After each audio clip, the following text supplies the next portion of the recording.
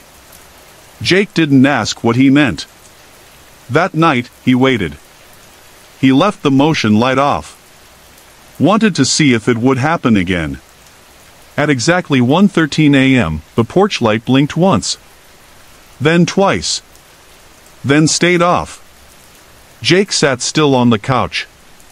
He didn't go to the window. Instead, he listened. There was a creak. From the porch steps. Then the sound of the door handle rattling. Just once. Then silence. Jake's heart pounded. He stood up slowly and stepped toward the door. He placed his hand on the knob. It was warm. He looked through the peephole. Nothing. He opened the door a crack. The porch light was on again. And in the middle of the porch was an old photo. A Polaroid. Of Jake. As a child. Standing on that same porch. With someone behind him. Someone he didn't remember. Their face was blurry. But the shape of the head, the way it tilted, it matched what he had seen the night before. Jake dropped the photo.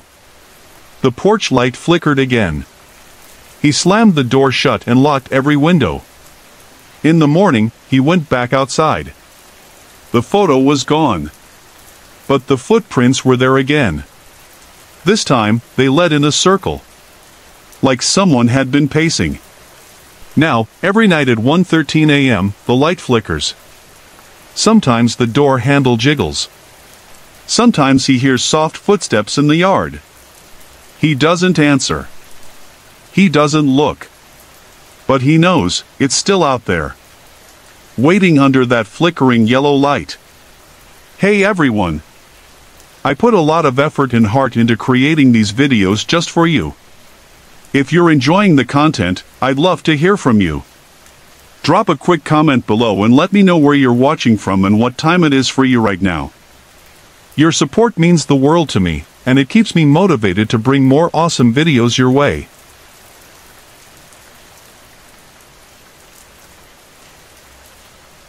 My name is Jake. I live alone in a small town called Hollow Ridge. It's a quiet place. Cold winds blow at night. The houses are old and made of wood. Mine creaks a lot, especially when the wind is strong. I moved here after my wife passed away. She was all I had. The silence in this house is loud sometimes. I leave the TV on just to hear voices. Even if I'm not watching. There's a streetlight right outside my bedroom window. It flickers at night. Not always. Just now and then. At first, I didn't care. But then I started to notice it only flickered at the same time, 3:13 a.m. One night, I woke up to that flicker again. I looked at the clock. 3:13 a.m. on the dot. The light outside buzzed and blinked. I got up and peeked through the curtain. The street was empty. Nothing but fog in that shaky light. But I saw something odd. It looked like someone was standing across the street. Just standing there. Still. Not moving. I rubbed my eyes. Looked again. Gone. I went back to bed, a little shaken. Maybe I was dreaming. Maybe I wasn't fully awake. I told myself that. The next night, I tried to stay up. I wanted to see if it would happen again. I sat in my recliner with a blanket and the lamp on. At some point, I fell asleep. A sharp flicker woke me. I checked the clock. 3:13. I turned off the lamp and tiptoed to the window. I looked outside. And there he was again. This time, I could see him clearer. A man in dark clothes. He stood perfectly still under the flickering streetlight. I stared for a long time. He didn't move. He didn't look at me. He just stood there. I whispered, "Hey, you okay out there?" No answer. Then, the light flickered once more, and he was gone. Just vanished. I stepped back from the window, heart racing. I didn't sleep the rest of the night. I tried telling myself it was stress. I hadn't been sleeping well. Grief messes with your mind, right?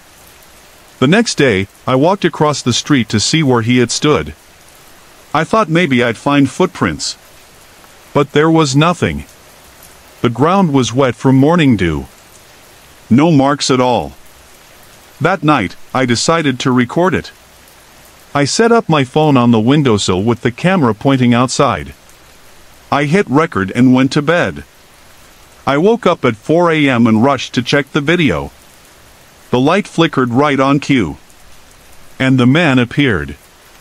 But the way he appeared wasn't normal. He didn't walk into view. He just blinked into the frame, like a glitch. Like a skipped frame in a movie. He stared directly at the camera for a long time. I swear I saw him smirk. Then the video went black. I looked down at my phone. The screen had frozen. It wouldn't play. I tried to restart it, but nothing worked. When I finally got it to power back on, the video was gone. Deleted. I sat on the edge of my bed, cold all over. Something was wrong. This wasn't just grief anymore. Something was happening. That day, I went to the library. I asked the old librarian, Mrs. Dotson, if anything strange had happened on my street before. She looked at me funny. "You live on Rose Hill?" she asked. I nodded. Her face turned pale. "There used to be a man, a night watchman. Years ago. He walked the street at night. Always at the same time. They found him dead right under that streetlight. Heart attack. But folks say he never left. I left without checking out any books. That night, I didn't try to sleep. I sat at the window with the lights off, watching. At 3:13, the light flickered. He appeared again. But this time, he didn't stay across the street. He turned his head. He looked at me. And then, he began to walk. Slow steps. Across the road. Toward my house. My breath caught in my throat. I backed away from the window. A loud knock hit my front door. I didn't move. Then another knock. Louder. And then silence. I tiptoed to the peephole. No one. I stood there, frozen. Suddenly, the power went out. All the lights in the house. Gone. Even the streetlight. I stood in complete darkness. Then a whisper. Right behind me.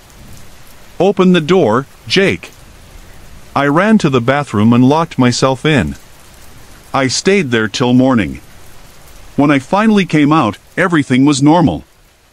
The lights worked. The streetlight stood still outside, no flicker. I packed a bag that day. I don't live there anymore. But I still wonder. Why me? And who was he? Sometimes I still wake up at 3:13. Even in this new house. The lights don't flicker here. But the feeling is the same. There's an old road in Willow Creek. It's quiet and dark at night. Just a few houses, a mailbox, and one lonely streetlight that flickers when the wind blows. Jake lives at the end of that road. He's 33. He works at the local library. A nice man, but quiet. People say he's still sad about his wife. She passed 2 years ago in a car accident. Since then, Jake doesn't talk much. He takes walks every evening. Same time. Same road. He passes that streetlight on his way home. Every night. One chilly fall evening, Jake left the library a little later than usual. The wind was strong. Leaves blew across the road like whispers. His jacket wasn't warm enough. As he walked past the streetlight, he stopped. There was a man standing under it. He wasn't moving. Just standing. Looking down the road. Wearing a dark coat. His face was hard to see. Jake paused. "Evenin'," he said, trying to sound calm. The man didn't answer. Jake kept walking. He didn't look back. At home, he warmed up soup and tried to forget. Maybe the man was waiting for a ride. Maybe it was nothing. But the next night, the man was there again. Same spot. Same coat.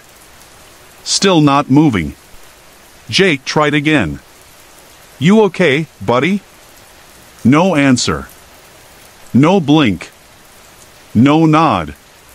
Just silence. Jake walked faster that night.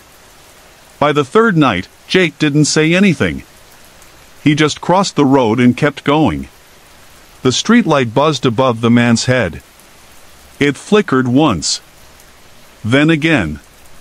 Jake didn't sleep well that night. He dreamed of footsteps in the hallway. A soft knocking sound. But when he woke up, his door was locked. Everything seemed fine. The next day, he told Officer Miller. She was an old friend of Jake's wife. "There's a guy standing by the streetlight every night," Jake said. "Doesn't talk. Just stares." Miller shrugged. "Probably just someone passing through. But I'll drive by tonight, okay?" Jake felt better. That night, he waited by his front window. The wind was sharp. The trees swayed like they were whispering secrets. At 9 p.m., he saw headlights. Miller's cruiser. It slowed near the streetlight. She shone her spotlight. There was no one there. She drove on. Jake stepped outside. Looked down the road. Empty. Still. Quiet. But then, flicker. The streetlight buzzed. Once. Twice. Jake squinted. Was that a shadow moving beneath it? No. Just wind. Just his eyes playing tricks. He went inside and locked the door. That night, the dream came again. Only louder. Knocking. Footsteps. Breathing. When he woke up, his bedroom window was open. Jake didn't open it. He didn't even know it could open that far. He shut it fast. Locked it. Sat on the edge of his bed, shaking. This was something else. Something real. That morning, Jake didn't go to the library. He stayed home. Drank tea. Tried to feel normal. He kept telling himself it was stress. Grief. Loneliness. Nothing more. But that night, he stayed in bed. Didn't take his usual walk. At 9:10 p.m., his doorbell rang. He froze. No one ever visited him. He peeked through the peephole. No one was there. Then, buzz. The streetlight outside his house flickered. That's when he realized. There was no streetlight outside his house. The closest one was all the way down the road. But there it was now. Right by his porch. Glowing. Buzzing. And under it, the man. Same coat. Same stillness. Jake shut the curtain. Backed away. He didn't sleep that night. In the morning, the streetlight was gone. The porch looked normal. No signs of anything. Not even footprints in the frost. Jake stopped going outside after dark. He kept the curtains closed. The lights on. He even unplugged the smart speaker his wife had loved so much. It kept turning on by itself, playing static and faint whispers. Weeks passed. No more man. No more light. Jake started to feel better. But one night, while brushing his teeth, he looked out the bathroom window. There it was. That same streetlight. Now in his backyard. Glowing soft and yellow. And beneath it, yes, the man. Closer now. Facing the house.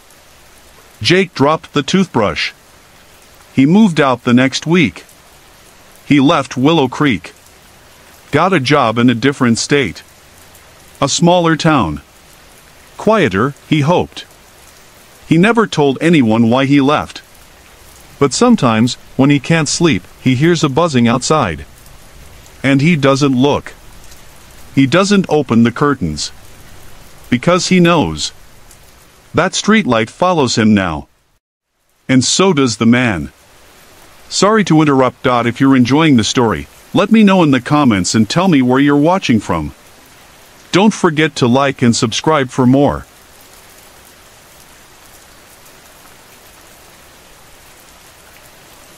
It happened during the first winter after my mom passed. I had moved back to my childhood home in Willow Creek, a small town in upstate New York. The house sat on a quiet street where most of the neighbors had either moved away or passed on. The nights were colder than I remembered. The wind would howl through the cracks in the old windows. Our porch light would flicker when the snowstorms got bad. Everything felt a little off. I was grieving. I'd lost my mom, quit my job, and I wasn't talking to many people. I spent most of my time reading or looking out the window, especially late at night. It was the only time the world felt quiet enough to think. About 2 weeks after the funeral, I noticed something strange. There was a man standing by the mailbox at the end of my driveway. It was nearly midnight. I saw him through the front window while I was making tea. He wasn't moving. He just stood there, staring straight ahead. I thought maybe it was a neighbor or someone waiting for a ride. But when I opened the door and stepped onto the porch, he was gone. Just vanished. The snow was fresh and untouched. No footprints. Nothing. I didn't sleep well that night. The next night, around the same time, he was there again. This time, he was a little closer. Still by the mailbox, but his body was turned slightly toward the house. I didn't go outside. I just stood behind the curtain and watched. After a few minutes, he walked away. Slowly. No car. No sound. I told myself it was probably just some kid playing a prank. Maybe someone from the next street over. But it kept happening. Every night. Always around midnight. Always just standing there. He never tried to come to the door. Never said a word. Just stared. Sometimes he wore a long coat. Other times, he had a hood over his head. I couldn't see his face, not really. Just the outline. But I always knew it was him. One night, I finally called the local sheriff's office. Officer Mitchell came by. I went to high school with him. He was kind, but I could tell he didn't believe me. He said they'd send a patrol car through the neighborhood more often. That night, I didn't see the man. And I started to feel better. Maybe it was over. But 2 days later, a strange letter arrived in my mailbox. There was no return address. Just my name in neat, shaky handwriting. Inside was a single sentence. I'm sorry you're alone now. No signature. I stood there in the cold, letter in hand, while my heart beat so hard I felt it in my throat. I brought it inside and left it on the kitchen table. I didn't want to touch it again. That night, he was back. Only this time, he wasn't by the mailbox. He was on the porch. Just standing there. Still. Silent. Inches from the door. I turned off the lights and crawled to the hallway. I waited. I couldn't breathe. I don't know how long I stayed like that. But when I finally peeked back out the window, he was gone. The next morning, I found something else in the mailbox. It was one of my mom's old photographs. She was sitting on the porch, smiling. The exact porch he'd stood on. But this photo, it wasn't from my collection. I'd never seen it before. I flipped it over. In the same handwriting as the letter, it read, "She smiled at me that day." I started locking every window and door. I didn't leave the house unless I had to. I barely slept. I showed the letter and the photo to Officer Mitchell. He took them but said again there wasn't much they could do unless the man did something illegal. "He might be someone your mom knew," he said. I wanted to scream. How could someone who knew my mom be standing outside my house every night and not knock? Not speak? That night, I waited by the window. Midnight came. He appeared again. This time, not on the porch. Not by the mailbox. He was standing under the streetlight. And for the first time, I saw his face. It wasn't angry. It wasn't even sad. It was empty. As if he wasn't really there. I stared at him. He stared back. And then, he slowly raised one arm and waved. Like he knew me. Like we'd shared something. I shut the curtain. And cried. The next morning, there was one last envelope in the mailbox. Inside was a note. She always made me feel seen. Now I do the same for you. He never came back after that. No more letters. No more visits. Sometimes, on cold nights, I still look out the window. I don't know what he wanted. I don't know who he was. But deep down, a small part of me wonders. Was he just lonely, too? What do you think? Have you ever felt someone watching someone who wasn't supposed to be there?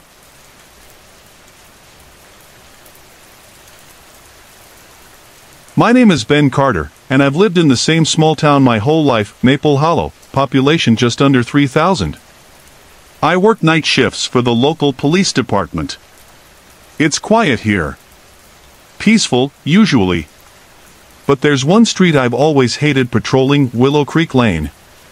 It's a dead-end road, just 5 old houses surrounded by tall oak trees and a fog that never quite lifts, even in summer.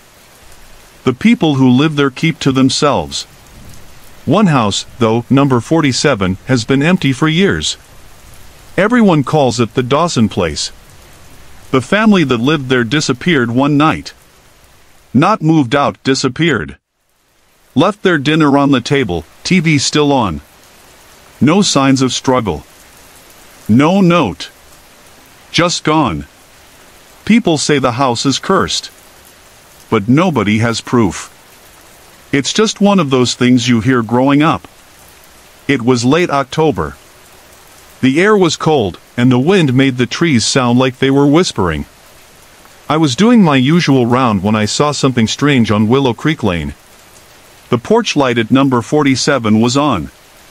That house hadn't had power in years. I was sure of it. My breath caught a little, but I told myself it was probably just some local kids playing a prank. Teenagers love haunted stories. I pulled over, stepped out of the cruiser, and walked toward the house. The grass in the front yard was tall and wet. Each step made a soft squish under my boots. The wooden steps creaked as I climbed them. The porch light flickered on, off, on again. A faint buzzing sound came from inside the bulb. I knocked on the door. No answer. Maple Hollow PD, I called out. If someone's inside, make yourself known. Nothing. I tried the doorknob. It turned easily. The door opened with a long, low groan. Inside, it was cold. Too cold for an empty house. I stepped in, flashlight in hand. The air smelled like mold and old wood. Dust floated in the beam of my light. The living room looked untouched. An old couch. A broken TV. Family pictures still on the wall. I moved deeper inside, stepping softly. Every sound seemed louder than it should have been. That's when I heard it. A soft thud upstairs. I froze. Listened. Another thud. Then what sounded like footsteps. I radioed in, just in case. Dispatch, I'm checking out number 47 Willow Creek. Heard movement upstairs. Proceeding to investigate. No response. Just static. I tried again. Dispatch? More static. Then a soft whisper, so faint I wasn't even sure it was real. It almost sounded like my name. Ben. I looked up the staircase. It was dark. My flashlight flickered once, then steadied. I started walking up, one slow step at a time. Each step creaked. I reached the top. The hallway was narrow. Doors on both sides. I stepped toward the one at the end. It was slightly open. I pushed it with the tip of my boot. Inside was a small bedroom. Faded wallpaper. A bed with no sheets. A closet door, slightly ajar. My heart thumped hard. I walked over and pulled the closet open. Empty. Then I turned and saw something in the corner of the room. A man. No, a shape. Standing still, head low, face hidden in shadow. I didn't hear him move. Didn't see him until that moment. I lifted my light, but it flickered again. When it came back on, he was gone. I rushed out of the room, back down the stairs, my breath tight in my chest. When I reached the front door, I looked back one last time. The porch light was off. Back in my cruiser, I sat for a few minutes trying to calm down. My radio crackled back to life. "Carter, you there? Come in." "Yeah, I'm here," I said, voice shaking. "We lost your signal for a bit. You okay?" I didn't answer right away. I just stared at the house. The porch was empty again. For the next few nights, I avoided Willow Creek Lane. Told myself it was nothing. Maybe stress. Maybe the cold. But then the reports started coming in. People passing by said they saw the light on again. Some claimed to see someone standing on the porch. One lady said her dog wouldn't walk past the house, just stood and growled. So, I went back. Not because I wanted to, but because I had to. This time, the light wasn't just flickering. It was pulsing. Slowly. Like a heartbeat. I stayed in the car. Watched from across the street. Then something happened that made my blood run cold. The front door opened. All by itself. And a figure stepped out. Not walking, gliding. No sound. No breath. Just motion. Like it wasn't part of this world. I blinked, and it was gone. I've since requested to switch to day shifts. I don't patrol Willow Creek anymore. Nobody does. They even put up signs telling people to stay away. But sometimes, I drive past it during the day. And the porch light? It's still off. But I know, it will turn on again. Have you ever seen a light come on where it shouldn't? Have you ever felt like someone was watching, even when no one was there? What do you think lives at number 47? The town of Willow Creek was small. Just 2 diners, 1 gas station, and a bunch of empty fields stretching out in all directions. It was the kind of place where everybody knew your name, and nothing ever really changed. Ethan had grown up there. After his divorce, he moved back in with his dad, who had a bad knee and couldn't do much around the house anymore. Ethan was quiet. He worked nights at the gas station, kept to himself, and barely used social media. People in town whispered that he was figuring things out. Really, he was just tired. Of everything. The house sat at the edge of a cornfield. On windy nights, the stalks would sway and crackle, sounding like whispers through the dark. The porch creaked when you stepped on it. The heater rattled in the walls. It was old. It smelled like dust and old wood. But it was home. One night, after finishing his shift, Ethan drove home just before midnight. The roads were foggy. Streetlights flickered like they were fighting to stay alive. As he pulled into the driveway, his headlights caught something strange. A man stood at the edge of the cornfield. Ethan blinked. The man was still there. Just standing. Not moving. Ethan leaned forward. The guy wore a long coat. His face was hard to see in the fog, but it looked off. Pale. Like wax. Probably just a hunter, Ethan muttered, trying to ignore the chill crawling down his spine. He turned off the engine, went inside, and locked the door. That night, he lay in bed staring at the ceiling, listening to the wind rustle the stalks outside his window. The next morning, he checked the field. No footprints. No signs anyone had been there. He didn't tell his dad. Didn't mention it at work. But that night, it happened again. Same time. Same place. Same man. Just staring. Ethan called out, "Hey! You need help?" No answer. He stepped onto the porch. The floor groaned under his weight. The man still didn't move. "Are you lost?" Ethan shouted, louder. The figure took one step back. Then another. And disappeared into the corn.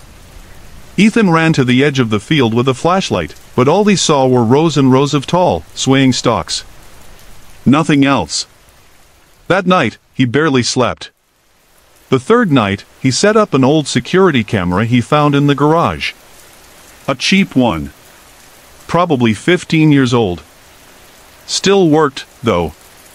He pointed it at the field and hit record. The next morning, the footage was gone. Just static. Like the camera had glitched all night. Ethan checked the memory card. It was fried. He told himself it was a coincidence. Maybe the camera was too old. But part of him didn't believe that. He started keeping his bedroom door locked. Slept with a baseball bat by the bed. Each night, the man in the field returned. Sometimes closer. One night, Ethan opened the front door and saw the man standing on the gravel driveway. Less than 20 feet away. He didn't speak. Didn't blink. Just tilted his head, like he was listening. Ethan slammed the door shut. Heart pounding. He called the sheriff, but when they showed up 30 minutes later, the man was gone. Again, no footprints. No proof. They wrote it off as stress. "You've been through a lot," the deputy said kindly. But Ethan knew what he saw. One night, his dad knocked on his door and said, "Why's there a man in the kitchen?" Ethan froze. He grabbed the bat and tiptoed down the hallway. The kitchen lights were off. The windows were open. The wind made the curtains flutter like ghosts. But the man was gone. After that, Ethan started noticing other things. His phone would turn on by itself. Old voicemails he didn't remember playing in the middle of the night. Static. Whispers. His dad swore the TV turned on at 3:13 a.m. every night, but only showed a frozen image of the cornfield. On the sixth night, Ethan found a small object on the porch. It was a button. Old, cracked, and blackened. It looked like it had been buried in the dirt for decades. He picked it up. It was ice cold. That night, the man came to the window. Ethan didn't move. Just stared back. The man pressed his forehead against the glass. His mouth moved, but no sound came out. Then, without warning, he vanished. No footsteps. No shadow. Just gone. The next day, Ethan went to the town records office. He found a newspaper from 1979. It had a photo of a man who looked eerily similar. Same coat. Same face. According to the article, the man had gone missing after walking into the cornfield behind his house. He was never found. Ethan checked the address. It was the same land his dad's house now stood on. That night, Ethan left the button on the edge of the field. He whispered, "If you need something, take it. But please, let us go." The next morning, the button was gone. And so was the man. Weeks passed. No more visits. No more whispers. No more strange shadows in the fog. Ethan still thinks about him sometimes. The man in the field. Was he warning him? Asking for help? Or just stuck? He'll probably never know. But on foggy nights, when the wind sounds just right and the cornfields sway like they're breathing, Ethan still checks the window just in case. Because once you see him, you never forget. Sorry to interrupt. If you're enjoying the story, let me know in the comments and tell me where you're watching from. Don't forget to like and subscribe for more.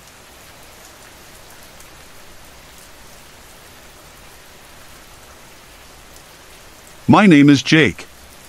I live in a quiet town called Maple Hollow, where nothing big ever happens. It's the kind of place with old wooden houses, wide front porches, and trees that turn bright orange in the fall. People leave their doors unlocked.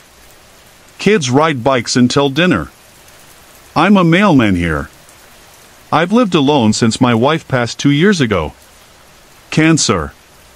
Some days, the silence in the house feels louder than any noise. I try to stay busy. Deliver the mail. Watch the news. Water the garden. But some nights, when the wind blows just right and the porch light flickers, I feel like I'm not really alone. It started one cold night in early October. The wind had picked up. Dry leaves scratched across the driveway. I had just finished watching the weather. Rain was coming. I stepped outside to bring in a package that had been sitting near the shed out back. I almost didn't notice it, but something moved. It wasn't fast. Just a small shift. Like something leaning just out of view. I stopped. Waited. Watched. Nothing. I told myself it was the wind. Maybe a raccoon. The old wooden shed always made noises when the wind picked up. The roof creaked. The siding groaned. But as I got closer, I noticed the back door to the shed was slightly open. That was strange. I always kept it shut. I peeked inside. Just tools, an old lawnmower, some paint cans. Nothing was out of place. But still, I felt watched. I locked the door and went back inside. That night, I couldn't sleep. Every time I closed my eyes, I saw the shed. I saw something crouched behind it. Something waiting. I told myself I was being silly. I was just tired. Lonely. The mind plays tricks when you're alone too long. The next day, I tried to forget. I did my route. Talked to Mrs. Lennox, who gave me some pumpkin bread. I pet the neighbor's golden retriever. Life felt normal again. Until I got home. There was dirt on my back steps. Like muddy footprints. But not shoe prints. Bare feet. And long ones. I stared at them for a long time. I didn't call anyone. What would I say? That some barefoot kid walked through my yard? That night, the lights flickered. The hallway one buzzed and went out. I changed the bulb, but it didn't help. And then, around 2:30 a.m., I heard it. Knocking. 3 slow knocks. Coming from the back door. I froze in bed. My heart pounded in my chest. Another 3 knocks. I grabbed the flashlight from my drawer and crept downstairs. I didn't turn on the lights.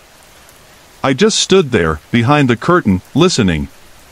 Nothing. I waited for what felt like forever. Then I lifted the curtain and looked outside. Nobody was there. But the shed door was open again. This time, all the way. I stared at it. It stared back, if that makes any sense. Something about the darkness inside didn't feel empty. I called out, "Hello?" The wind answered. I shut the curtain and backed away. I slept with the flashlight on that night. The next day, I checked the shed again. And there were scratches on the inside of the door. Deep ones. Like something had been clawing to get out. Or in. I drove to the hardware store and bought a new lock. A big one. I didn't sleep that night either. The next evening, I got a text from an unknown number. It just said, "Why did you lock me out?" I dropped my phone. I don't know how long I stood there, staring at the screen. I didn't reply. I couldn't. Later, the light started flickering again. Then the smoke alarm beeped once. Then the TV turned on by itself. Static. I unplugged it. Didn't matter. It stayed on for a few seconds more. Like someone was still watching. That night, I sat in the hallway with the flashlight, just watching the back door. At 2:30 a.m., the knocking started again. But this time, it didn't stop. 3 knocks. Then 3 more. Then again. Louder. I didn't move. Then came the whisper. Right at the edge of the door. "Let me in, Jake." My name. It said my name. I never told anyone. Who would believe me? The next morning, I found a handprint on the glass. Long fingers. Too long. And not quite human. That night, I packed a bag and drove to a motel 2 towns over. I couldn't be in that house another second. I still live in Maple Hollow. But I sold the house a few weeks later. Cheap. I drive past it sometimes. The new owners put a swing set in the backyard. But they left the shed alone. It's still there. Still old. Still creaky. Sometimes I wonder if they hear it too. The knocking. The whispers. That thing behind the shed. There's an old house on Sycamore Street. Everyone in town knows it. It's the last house before the road turns into woods. People say it's been empty for years. But the porch light, it still turns on at night. My name is Jake. I'm 32. I work night shifts as a security guard at the elementary school. Not much happens in our small town. We have one diner, one gas station, and a lot of gossip. After my dad passed away last year, I moved back here. I wanted quiet. But some nights feel too quiet. One night, after my shift ended, I was driving home. It was cold. The kind of cold that makes your hands sting, even with gloves. The streetlights flickered. Fog rolled in like smoke, crawling along the pavement. When I passed the house on Sycamore Street, I noticed something strange. The porch light was on. That wasn't strange by itself. But the bulb, it flickered in a rhythm. Not fast. Not random. It blinked like Morse code. On. Off. On. Pause. Off. On. I slowed the car. My heart felt tight. I watched the light for a full minute. Then I drove off. The next night, same thing. The light blinked the exact same way. I pulled out my phone and recorded it. Later, I looked up Morse code. The pattern matched one word. Help. I told myself it was a coincidence. Maybe a loose wire. But that word, it stuck in my mind. The third night, I stopped the car. Got out. The wind was sharp. I zipped up my jacket and walked toward the house. The wood steps creaked under my boots. The porch smelled like old rain and something faintly sour. I knocked. No answer. The light blinked above me. Help! I tried the door. Locked. As I turned to leave, I heard something. A soft knock. But it wasn't on the front door. It came from inside the house. Somewhere deeper. I ran back to the car. Slammed the door shut. I didn't sleep that night. The next day, I talked to Mr. Hadley at the diner. He's lived here forever. I asked about the house. He frowned. Used to belong to the Weaver family, he said. Tragic story. The son, Thomas, disappeared when he was 10. That was 20 years ago. After that, the mom went strange. Heard she kept all the lights on, hoping he'd come back. House has been empty since she passed. Who owns it now? I asked. No one. Bank never sold it. Kids dare each other to walk up to it on Halloween. That night, I went back. This time, I brought a flashlight. The porch light was off. That made me stop. For 3 nights it had blinked. Now, nothing. I walked up slowly. Knocked again. Still nothing. But the door, it was open. Just a crack. Wide enough to see inside. I pushed it open and stepped in. It was quiet. Dust covered everything. Cobwebs stretched across corners like lace. My flashlight beam swept across old furniture. Faded family photos. A cold draft crept along the floorboards. I moved down the hallway. The air smelled like mold and something sharp, like old metal. I turned a corner and stopped. There was a room at the end of the hall. The door was closed. But I could see light coming from underneath. A pale, flickering glow. I reached for the doorknob. Something knocked. From inside. My hand froze. It knocked again. 3 soft taps. I should have left. I wanted to. But something made me stay. I pushed the door open. It was a child's bedroom. Dusty toys lay on the floor. The wallpaper was peeling. On the desk, an old lamp flickered. The same pattern. Help! And sitting at the desk, there was a boy. Or something that looked like one. His back was to me. Shoulders small, still. Hair dark and messy. Hey, I said, softly. "Are you okay?" He didn't turn. I stepped forward. "Do you need help?" Then he whispered, "I've been waiting." His voice was dry, like leaves rubbing together. He turned his head. His face was pale. Eyes too wide. Mouth cracked at the corners. "You saw the light," he said.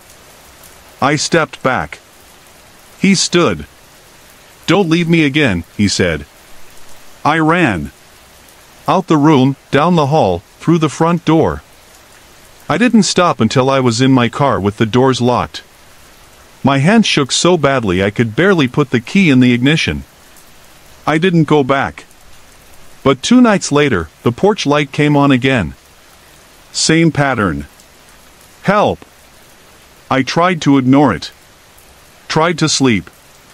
But I kept hearing that voice. I've been waiting. So now I sit in my car, parked on Sycamore Street. Watching the house. Watching the light blink. And I wonder. Was that Thomas? Is he still waiting? Or is something else in that house now, using the light to call someone in? Someone like me? I haven't told anyone this. Not even my sister. But some nights, I see shadows moving behind the curtains. I keep asking myself what would have happened if I hadn't run. And now, I'll ask you. What do you think is inside that house? Have you ever seen a light blink when it shouldn't have? Jake lived in a small town called Maple Glen. It was quiet. Peaceful. The kind of place where everyone knew your name. Jake wasn't always alone. He used to live with his wife, Mandy. But after she passed away last year, things changed. He stopped going to church. He didn't talk much to the neighbors anymore. He just stayed in that old 2-story house at the end of Birch Hollow Road. Every night, he sat on the porch with his coffee. Just watching. Thinking. It was late October. The wind had that cold bite that told you Halloween was close. Leaves covered the road. The old trees shook with each breeze. And every night, the same thing happened. The streetlight at the corner would flicker. Then it would go out.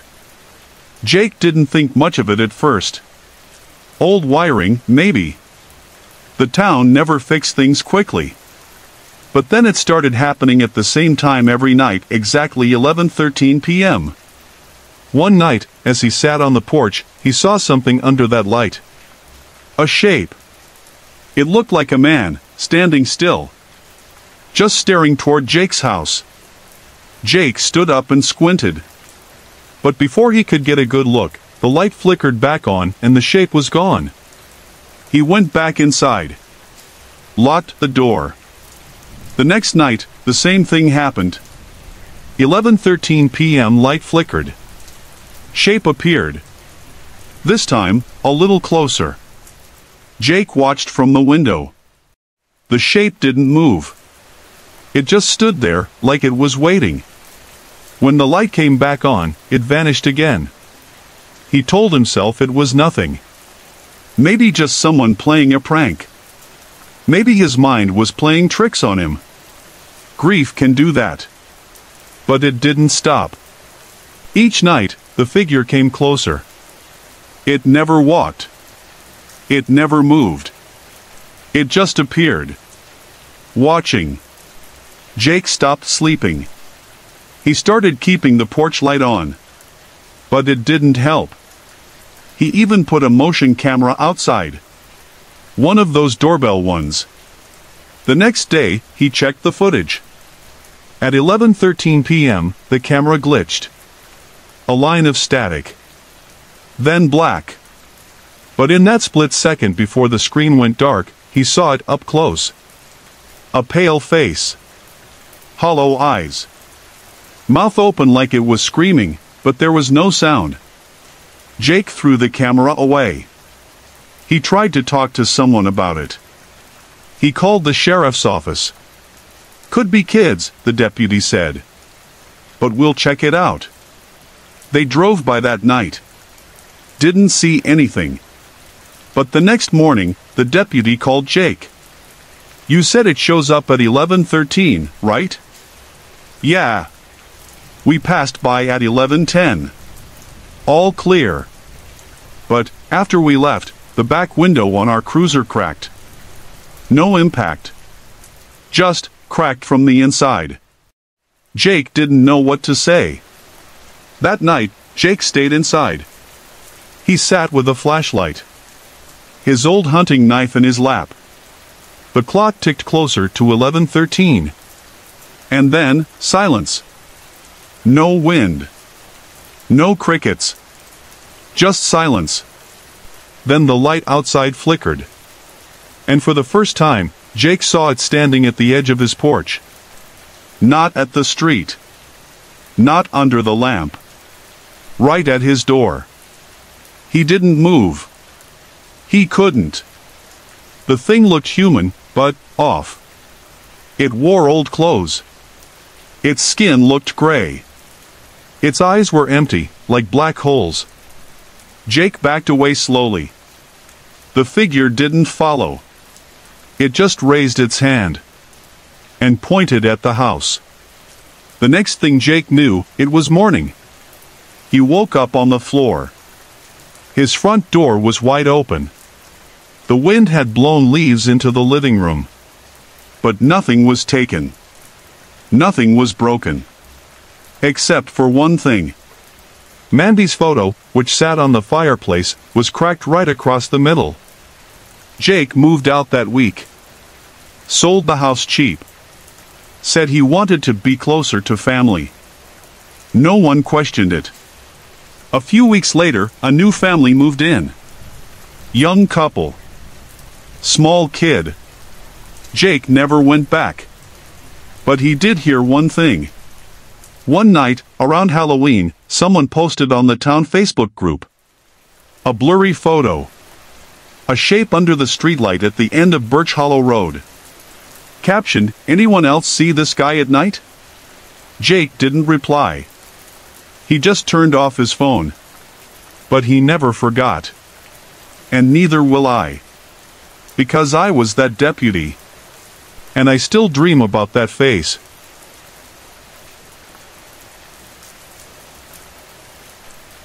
I live in a quiet town called Maple Hollow. Just one grocery store, one gas station, and lots of trees that turn orange in the fall. I work as a night patrol officer here.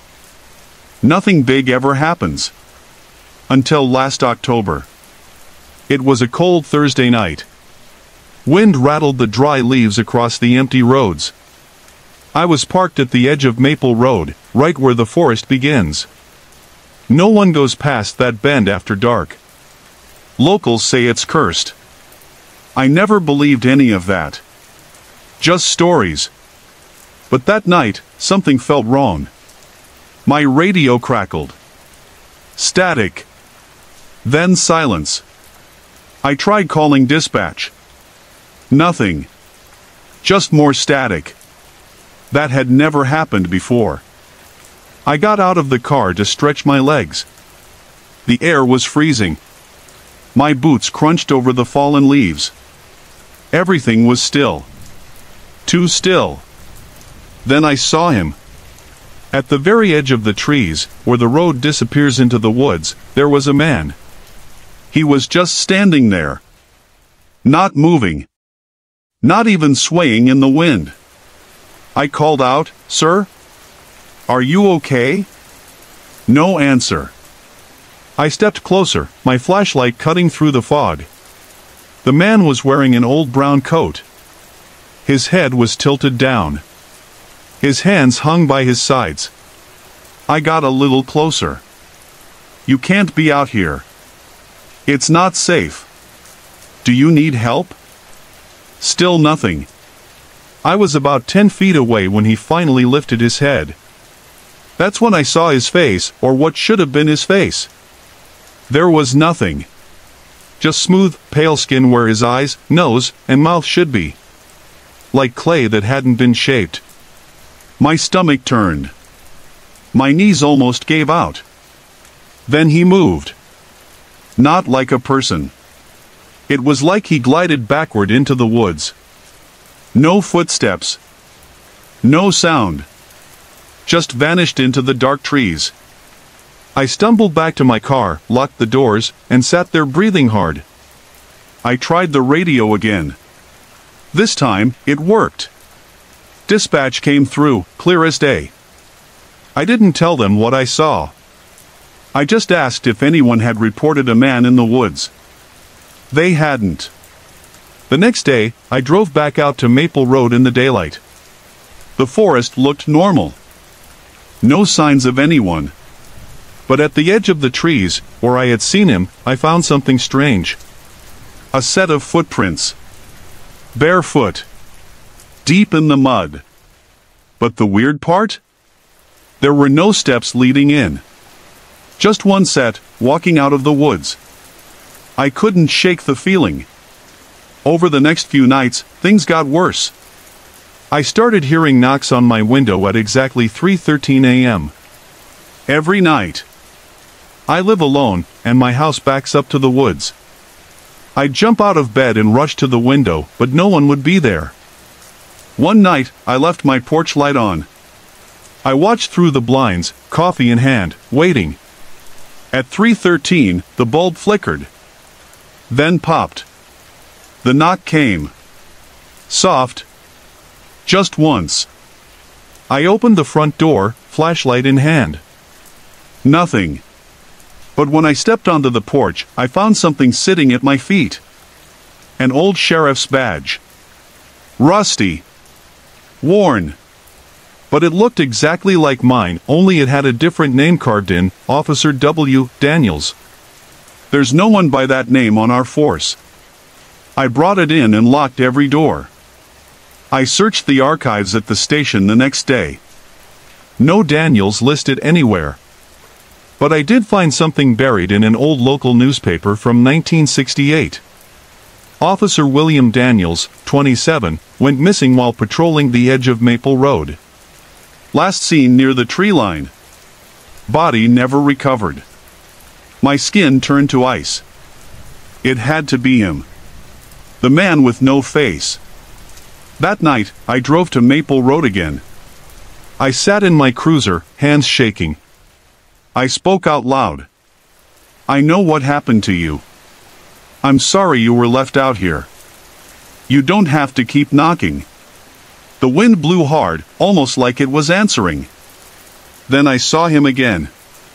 Just for a second. Standing at the tree line.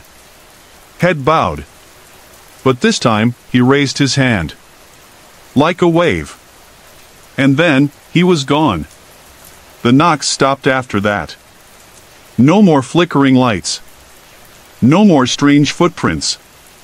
Just silence. I still drive that road sometimes. And I always look to the woods. Part of me wonders if he's still there, watching. Waiting for someone to notice. Maybe he just wanted to be remembered. Maybe he was lonely. I keep the badge in my desk drawer. Sometimes I take it out, hold it, and wonder. What would have happened if I hadn't looked up that night? What if I had followed him into the woods?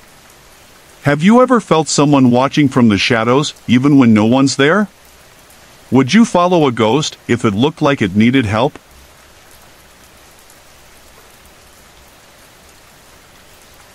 My name's Chris.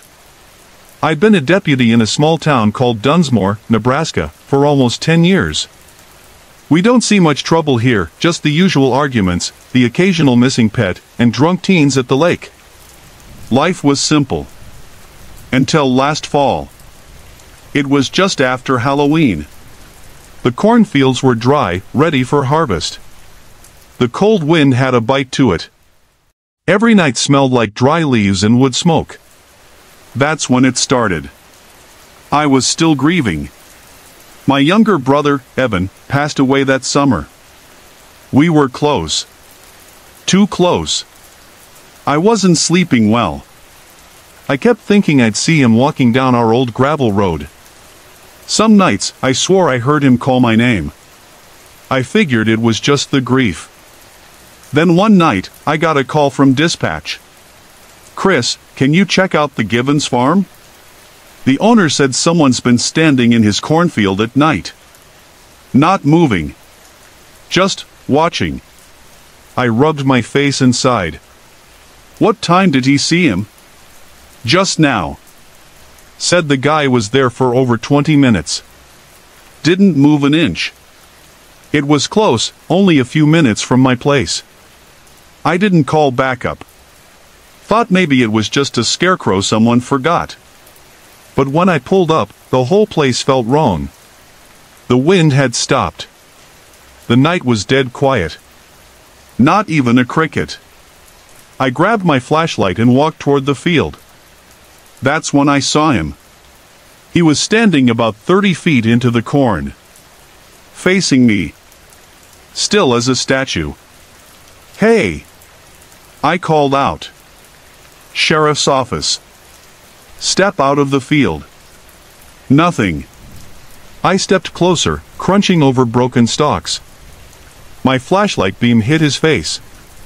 But it wasn't quite a face. It looked smooth. Too smooth. Pale skin, but no eyebrows. No expression. I blinked. And in that blink, he vanished. Gone. I froze. My heart pounded. I turned the flashlight around in every direction. Nothing. Not a single movement. Not a sound.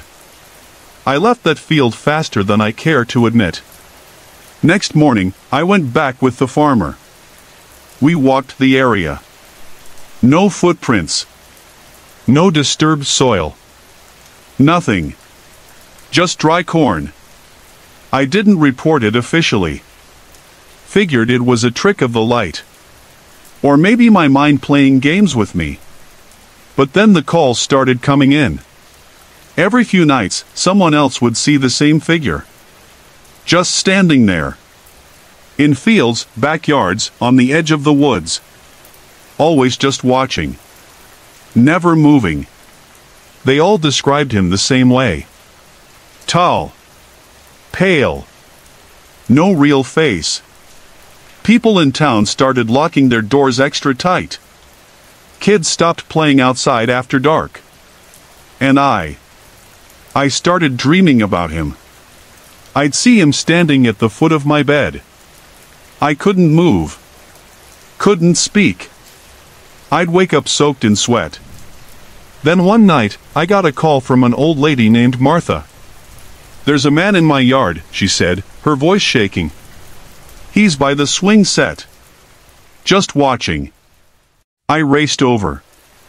Her house sat on the edge of a long-abandoned cornfield. When I got there, she was crying at the window. I looked out, and sure enough, he was there. Standing by the swings. Still. Quiet. I walked out slowly. This time, I brought my gun. "Don't move!" I shouted. He didn't. I stepped closer, heart pounding. But the moment I got 10 feet from him, the swing beside him started to sway. There was no wind. Just creaking metal and the soft squeak of the chain. And then, he was gone again. I ran to where he had been. Nothing. No footprints. No trace. Martha said I looked like I'd seen a ghost when I came back inside. Maybe I had. That week, I took a few days off. I needed time to think. I needed sleep. I stayed at my brother's old place. It hadn't been touched since he passed. Still smelled like him. Still had his photos on the wall. That first night, I stood on the back porch. The wind blew cold through the trees. And out by the tree line, I saw him again. This time, I didn't move. I just stared. He didn't come closer. Didn't leave. Just watched. After a while, he lifted his hand slowly. And pointed. pointed right at me. I blinked. And just like before, he was gone. I never told anyone about that night. Now it's winter. The fields are bare. But I still see him sometimes. In windows. In mirrors. In the fog on the road. I don't know what he is. I don't think he wants to hurt me. But he's always watching. Always there. Maybe he's tied to my grief. Maybe he came when Evan died. Maybe I invited him in with all the sadness I never let out. I can't prove he's real. But I know what I've seen. Have you ever lost someone and felt like they were still near you?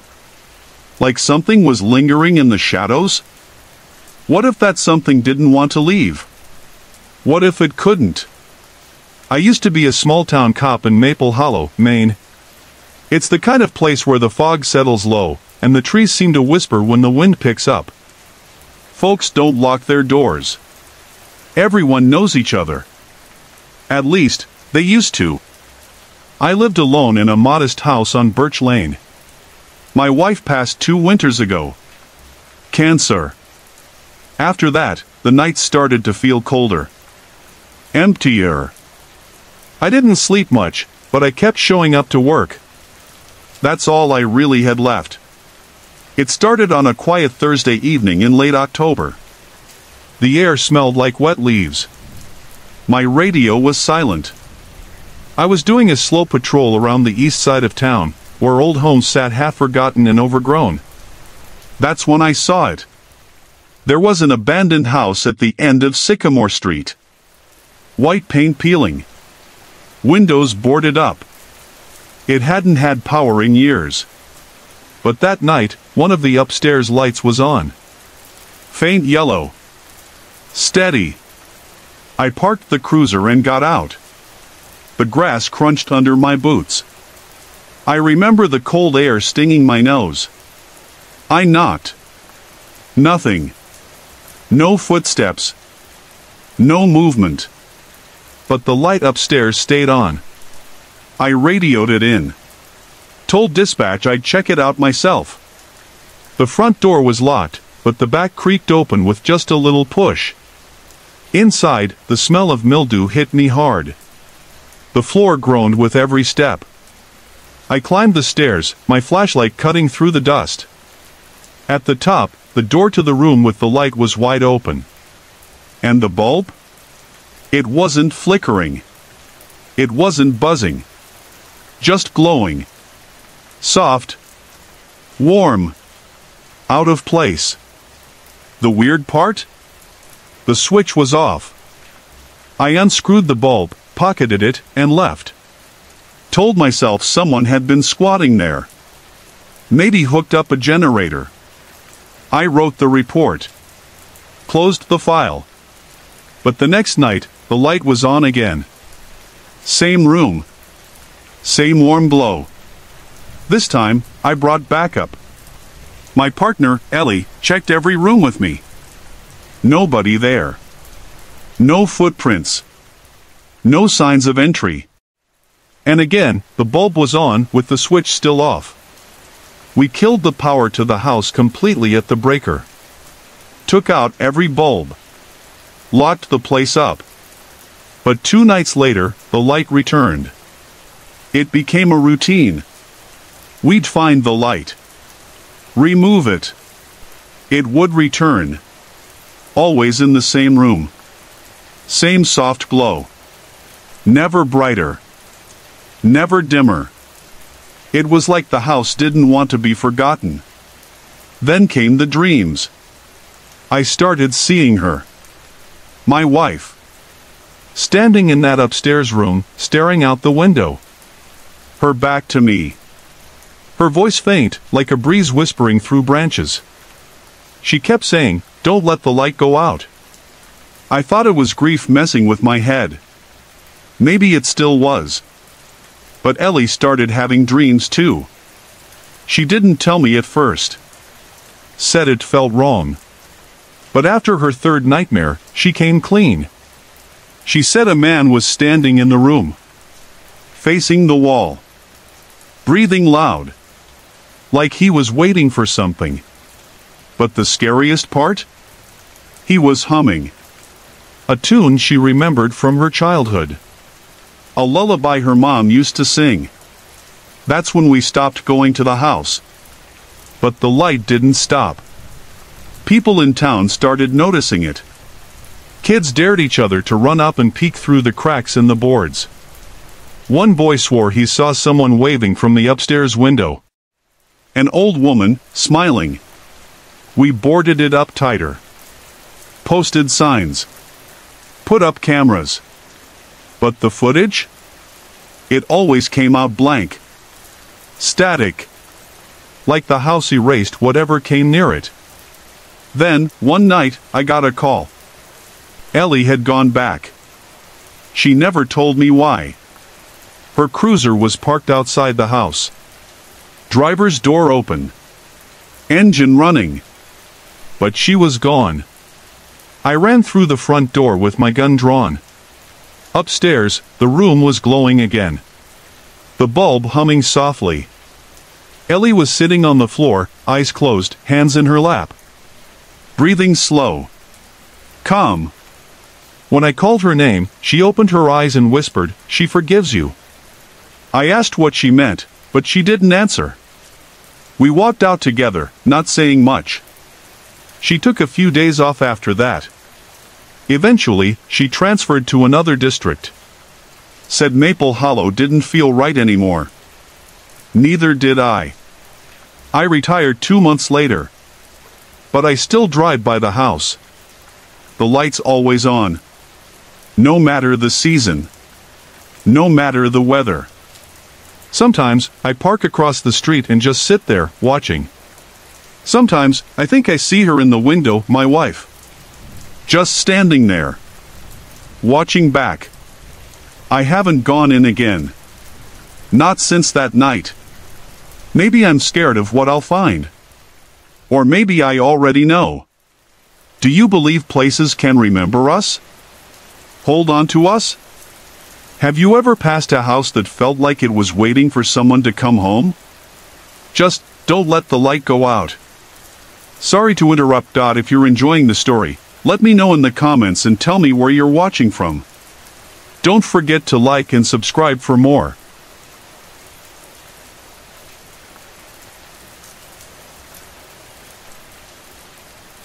I moved back to my hometown after my father passed away.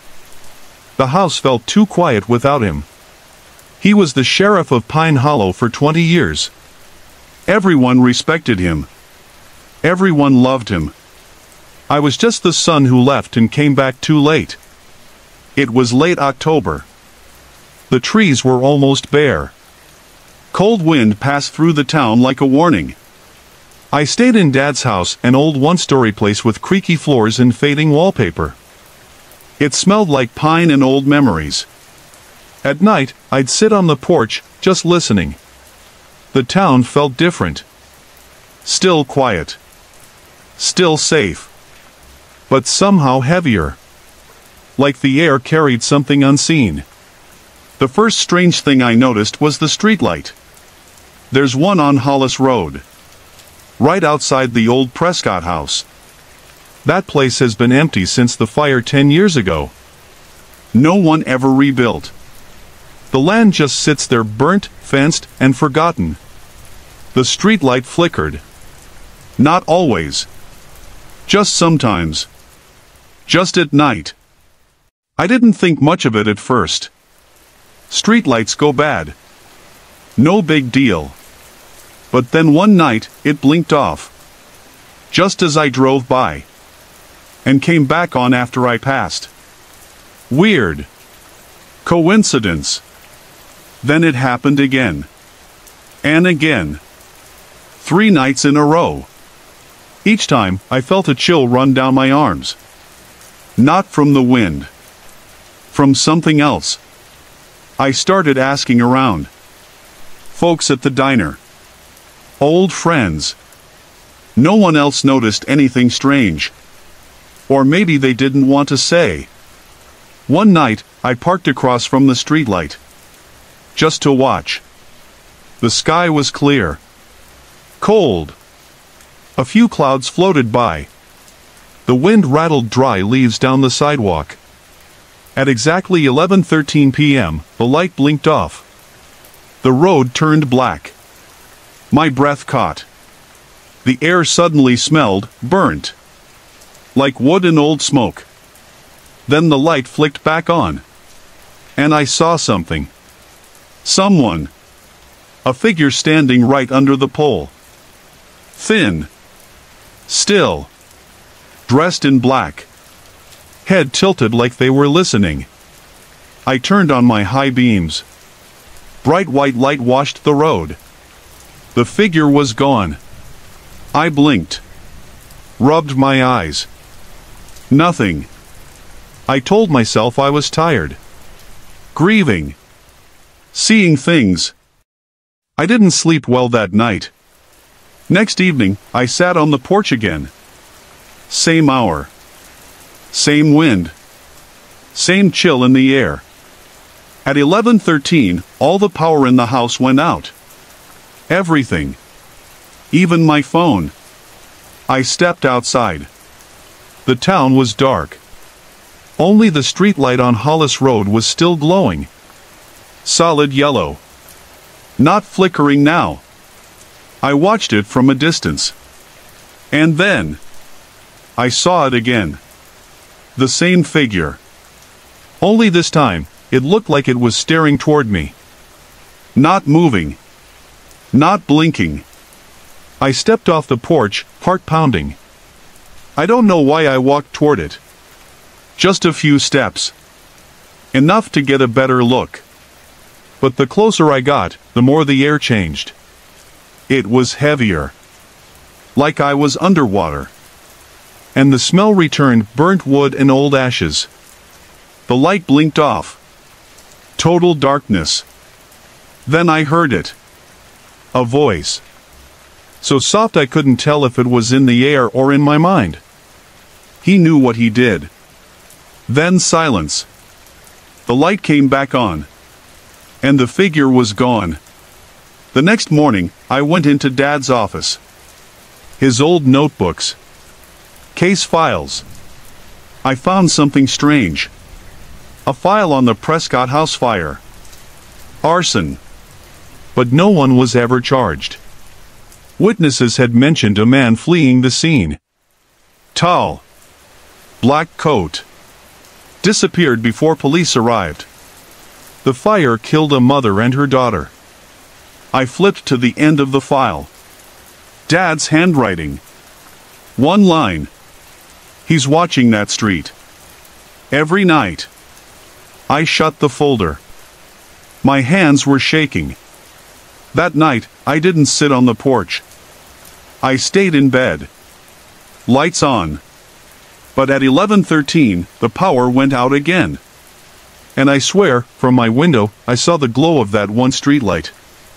And under it, something watching. Still as ever. I haven't gone back since. Now I leave town before sunset. Stay with a friend out in Willow Creek. But I know one thing. That streetlight on Hollis Road? It's not broken. It's blinking for a reason. And whatever is under it is waiting. Watching.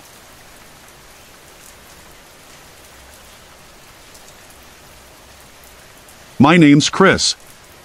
I work as a night officer in a small town called Maple Hollow, tucked away in northern Illinois. It's the kind of place where folks leave their doors unlocked and know each other by name. Nothing ever really happens here, at least, that's what I used to believe. It was late October. Cold winds scraped against the windows and dead leaves blew in spirals down the empty streets. I just finished my patrol when a call came in. A woman named Mrs. Langley called dispatch. She sounded shaken. Said the porch light at the abandoned Myers house kept flickering. That wouldn't be odd, except that the house had no power. It had been boarded up for years, ever since Daniel Myers went missing. That was 12 years ago. I remember the case well. Daniel was only 10 when he vanished. One morning he just didn't come downstairs. No broken locks, no signs of struggle. His parents swore he went to bed the night before. After weeks of searching, the case went cold. His folks moved away not long after. I didn't like the idea of Mrs. Langley sitting scared across the street from that house, so I grabbed my flashlight and headed over. The house looked just like it always had. Shutters hanging crooked. Yellow paint peeling off the wood. But she was right, the porch light was blinking. Slow. Rhythmic. On and off. On and off. I stood at the edge of the lawn, staring at it. There was a strange feeling in my chest, like something heavy was pressing down. I radioed in, letting dispatch know I was checking it out. When I stepped onto the porch, the boards creaked under my boots. The air smelled musty, like old books and damp wood. I reached out and touched the light. Cold. Too cold for something that had been on. I looked at the wiring. Cut clean years ago. This thing wasn't supposed to be working. That's when I heard it. A small voice. From inside the house. Don't open the door. I froze. My hand was already on the knob. I took a step back, shining my flashlight across the doorframe, the porch, the yard. Nothing. No one. But I heard it again. Clearer this time. Please, don't open it. I tried the doorknob. It was locked, but the deadbolt looked loose. I gave it one firm push and the door swung open with a loud groan. Inside, the air was still. Dust floated in my flashlight beam like falling snow. The house was empty, just old furniture covered with sheets. But there was a sound, soft creaking coming from upstairs. I called out, "This is Officer Reynolds." "Is anyone here?" No answer. I walked slowly through the living room and up the narrow staircase. My boots echoed on the wood. When I reached the top, the sound stopped. The hallway was dark. Doors on both sides. At the end was a small room. Daniel's room. I stepped inside. The air was colder here. Bitter. I could see my breath.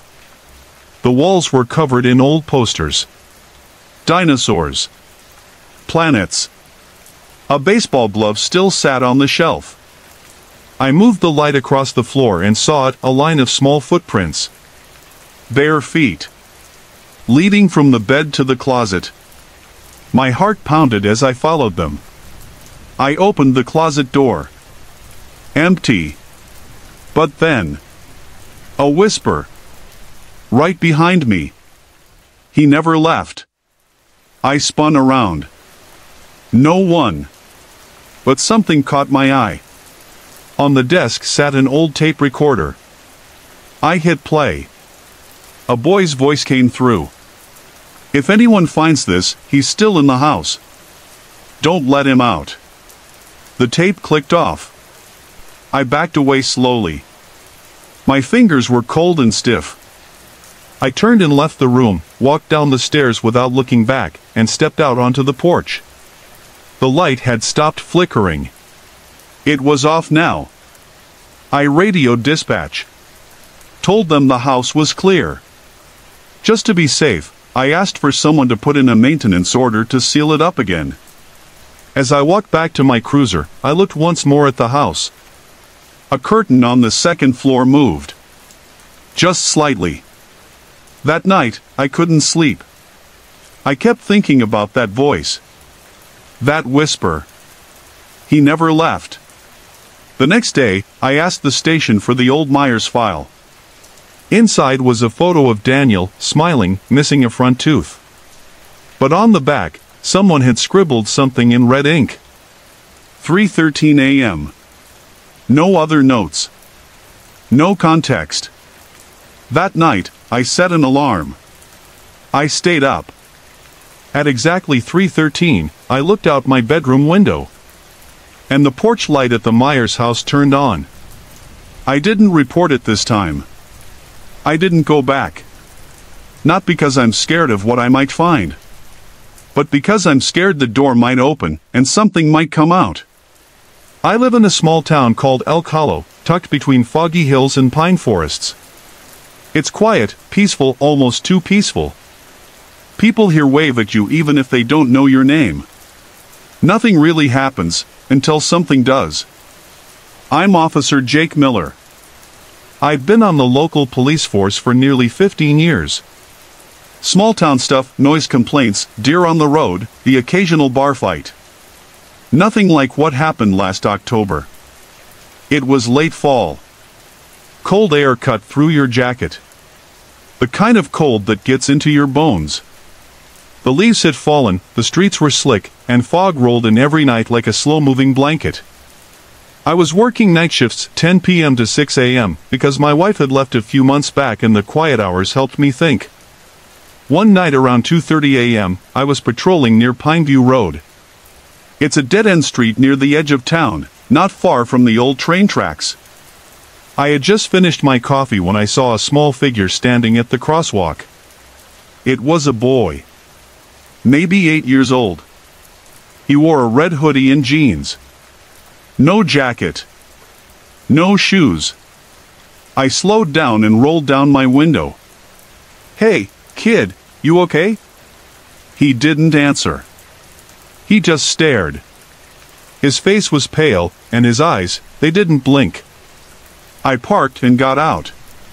The fog was thick. Streetlights flickered overhead, casting long shadows. "Are you lost?" I asked, walking closer. Still nothing. Then, as I reached out to radio dispatch, he turned and walked straight into the woods. I called after him, but he didn't look back. I followed, flashlight in hand. The woods were cold and quiet, except for the sound of my boots crunching leaves. But the boy was gone. I spent over 30 minutes searching. No tracks. No movement. Just fog and trees. The next morning, I checked missing persons, nothing. No reports. No one had called about a child. I tried to brush it off. Maybe I was tired.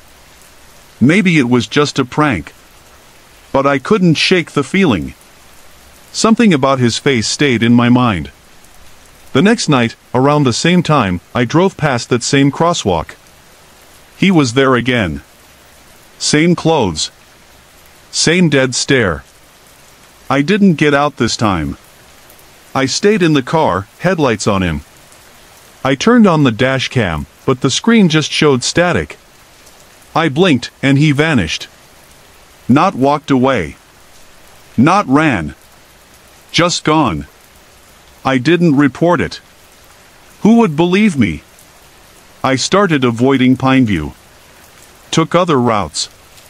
But I kept seeing him in reflections in the corner of my eye. Always silent. Always staring. I talked to an old man in town named Harold. He's kind of the town historian. When I described the boy, his face went pale. "You saw him?" he asked. "Saw who?" "Jamie Connors. He died in 1996. Hit by a car at that same crosswalk. Driver never stopped." I didn't know what to say. Harold showed me a photo. It was him. The same red hoodie. Same face. "He shows up to people who carry guilt," Harold said. "Maybe he wants someone to stop." That hit me hard. My wife left because I shut her out. After our miscarriage, I just stopped talking. I buried the grief deep and threw myself into work. I never faced it. Maybe Harold was right. Maybe the boy wasn't just a ghost. Maybe he was a warning. I went back one last time. It was Halloween night. Fog thick as soup. I parked by the crosswalk and stood there. "Jamie," I whispered. "I'm sorry." No answer. But I felt something like a breeze that went straight through me. Cold, but not painful. More, empty. Then I heard footsteps behind me. I turned. He was there. Closer than ever. His face looked sad. I didn't move. He raised one hand and pointed behind me. I turned again. There was no one there, but the streetlight behind me flickered and buzzed. For just a second, I thought I saw a dark shape, a figure, standing in the road. Like the shadow of someone tall, watching. When I turned back, Jamie was gone. But the guilt I'd carried for years, the weight I refused to face, had started to shift. I talked to someone after that. A therapist in town. I even called my ex-wife and apologized. We're not back together, but we talk now. I still patrol Pineview. I never see Jamie anymore. But every Halloween night, I leave a pair of red sneakers by that crosswalk. And I wait. Sometimes I think I hear soft footsteps in the fog. Other times, I just stand there and wonder.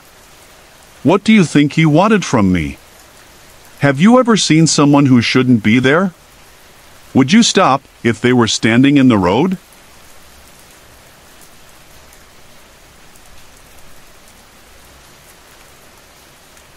I used to think my neighborhood was the safest place in the world. It's the kind of small town where everyone waves, kids ride bikes, and front doors stay unlocked. I grew up here. Left for college, came back after my mom passed. The house felt empty, but familiar. My name's Chris. I'm a night shift security guard now, mostly working in town buildings like the old library or courthouse. Quiet work. Perfect for someone like me who doesn't mind being alone. But something strange happened 2 winters ago. It started small. Just weird feelings. Like I was being watched. At first, I thought it was just the grief. Losing Mom hit me harder than I expected. I hadn't really dealt with it, just sort of moved back in and kept going. The old house creaked more than I remembered. Cold wind pushed through the windows. Some nights, I'd hear soft knocks. I figured it was the pipes or the trees brushing the siding. Then one night, I saw him. I'd just finished my shift at the courthouse. It was snowing, light flurries dancing in the streetlights. My boots crunched on the driveway. As I reached my porch, I saw something in the corner of my eye. A man. He stood across the street under a broken lamppost. Too far to see his face. He didn't move. Didn't wave. Just stood there. I paused. Stared back. But he didn't flinch. After a minute, I went inside and locked the door. First time I'd done that since moving back. The next night, same thing. He was there again. Same spot. Same stance. I told myself it was a coincidence. Maybe just a neighbor out for a late walk. But why stand in the same spot? Why never move? A few nights later, I stayed up late watching a movie. Around 2 a.m., I glanced toward the front window and froze. He was closer. Standing right across the street now. Closer than ever before. Still not moving. I turned off the lights inside so I could see better. His figure was tall. Thin. Wearing a long coat that didn't quite fit right. His hands just hung at his sides. And I swear, his head was tilted, like he was looking straight at me. I stared back for what felt like forever. My chest was tight. My hands were sweaty. Finally, I looked away. When I looked back, he was gone. The next day, I installed a camera on the porch. Basic one with night vision. If someone was messing with me, I'd catch them. That night, I checked the camera feed around 3 a.m. Nothing there. But when I looked out the window, he was back. But this time, he was in my yard. Just a few feet from the porch. I didn't breathe. I didn't move. I just stood there, heart pounding in my ears. I didn't even grab my phone. Eventually, I pulled myself together and opened the front door. I stepped outside, flashlight in hand. But the yard was empty. No footprints in the snow. Nothing on the camera. Just gone. The next day, I took the footage to Officer Miller, one of the local cops I knew from high school. He was kind, but skeptical. Probably just a kid messing around, he said. But I knew better. One night later, everything changed. I was lying in bed, phone on my chest, drifting to sleep. And then, tap, tap, tap. It came from the window. I froze. My bedroom's on the second floor. I didn't want to look. But something in me had to. I pulled the curtain back and there he was. His face was inches from the glass. Pale. Hollow eyes. His mouth didn't move, but I swear I heard something. A whisper, low and wrong. Let me in. I fell backward. Scrambled out of the room. My legs felt like they didn't work right. I grabbed my phone, shaking, and ran to the bathroom. By the time Officer Miller arrived, the man was gone. Again. No prints. No sign of a ladder. Just fog against the glass. I didn't sleep that night. Or the next. Eventually, I left town for a few days. Stayed with a cousin 2 hours away. When I returned, the air felt different. Lighter. The house was quiet again. No knocks. No man. But even now, sometimes I wake up in the middle of the night. And I check the window. Just in case. I still live here. Still work nights. But I keep the curtains closed. And I never, ever ignore that feeling anymore. Because once you've seen something like that, you can't unsee it. You start to wonder. What if he's still out there? What if he's waiting for the right moment to knock again? And what if next time I answer?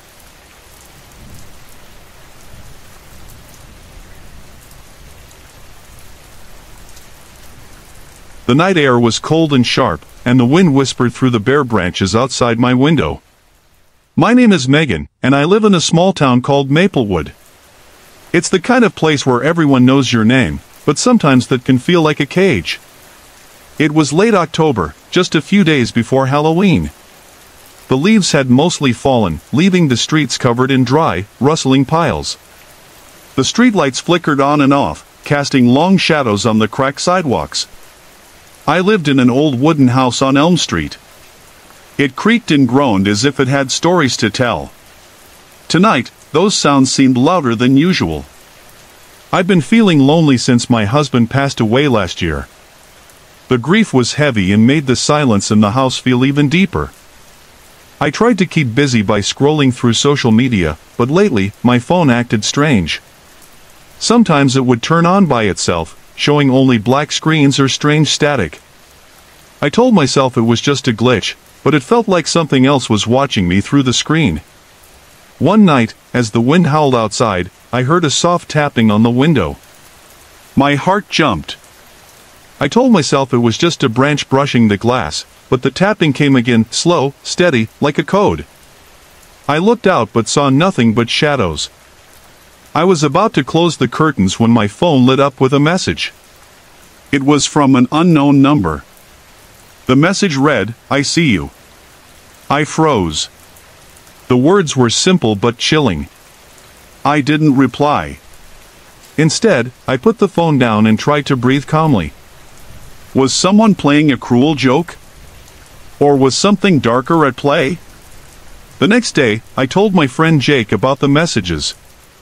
Jake was the town's sheriff and one of the few people I trusted. He nodded seriously but didn't say much. "Phones can be hacked," he said, "but I'll have my tech guy look into it." That night, as the rain started to fall softly, I lay in bed trying to sleep. The old house creaked again, and the wind whispered secrets through the cracks in the walls. Then I heard footsteps in the hallway. My heart pounded. I told myself it was the house settling, but the footsteps came closer, slow and deliberate. I reached for my phone, hoping to call Jake, but the screen was dead. The tapping on the window started again, louder this time. I looked out and saw a dark figure standing just beyond the glass.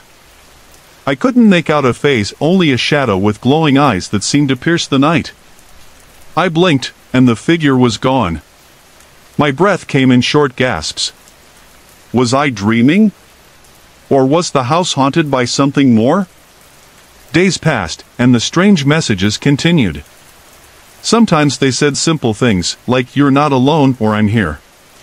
Other times, they were just strange symbols or static noise. I tried to ignore them, but the feeling of being watched grew stronger.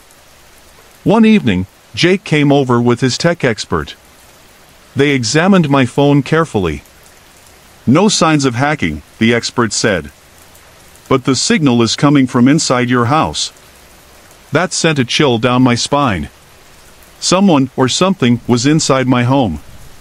That night, I stayed awake, clutching an old family Bible for comfort.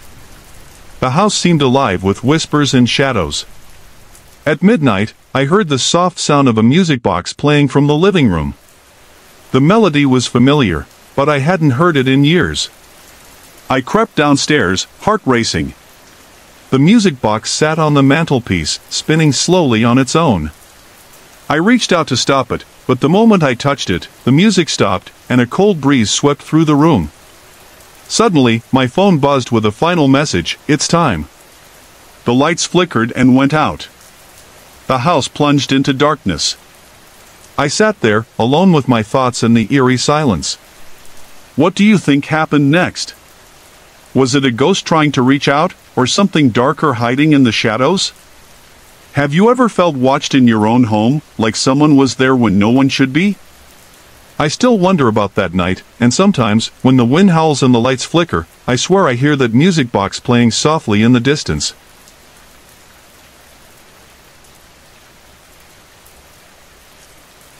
The wind was cold that night. It blew through the empty streets of Millfield, a small town in the middle of nowhere. The wooden houses creaked as the wind pushed against their walls. Streetlights flickered and cast long shadows on the foggy roads. It was late October, just after Halloween, and the chill in the air made Sarah pull her jacket tighter. Sarah was a young woman in her late 20s. She had moved back to Millfield after losing her mother a year ago. The loss had left her feeling alone and anxious. She wasn't used to the quiet town anymore. Everything felt slower, and the nights felt longer. To distract herself, she spent hours scrolling on her phone, checking social media and messaging friends. But sometimes, the screen glowed a little too bright in the dark, and it made her uneasy. One night, Sarah was walking home from her part-time job at the local diner.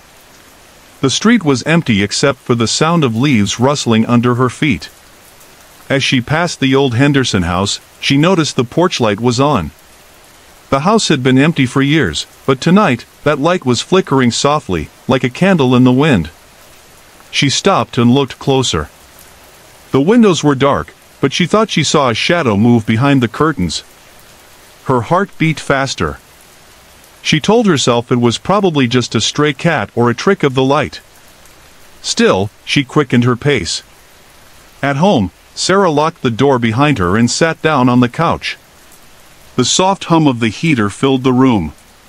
She tried to calm her mind but couldn't shake the feeling that she was being watched. She looked at her phone again. No new messages.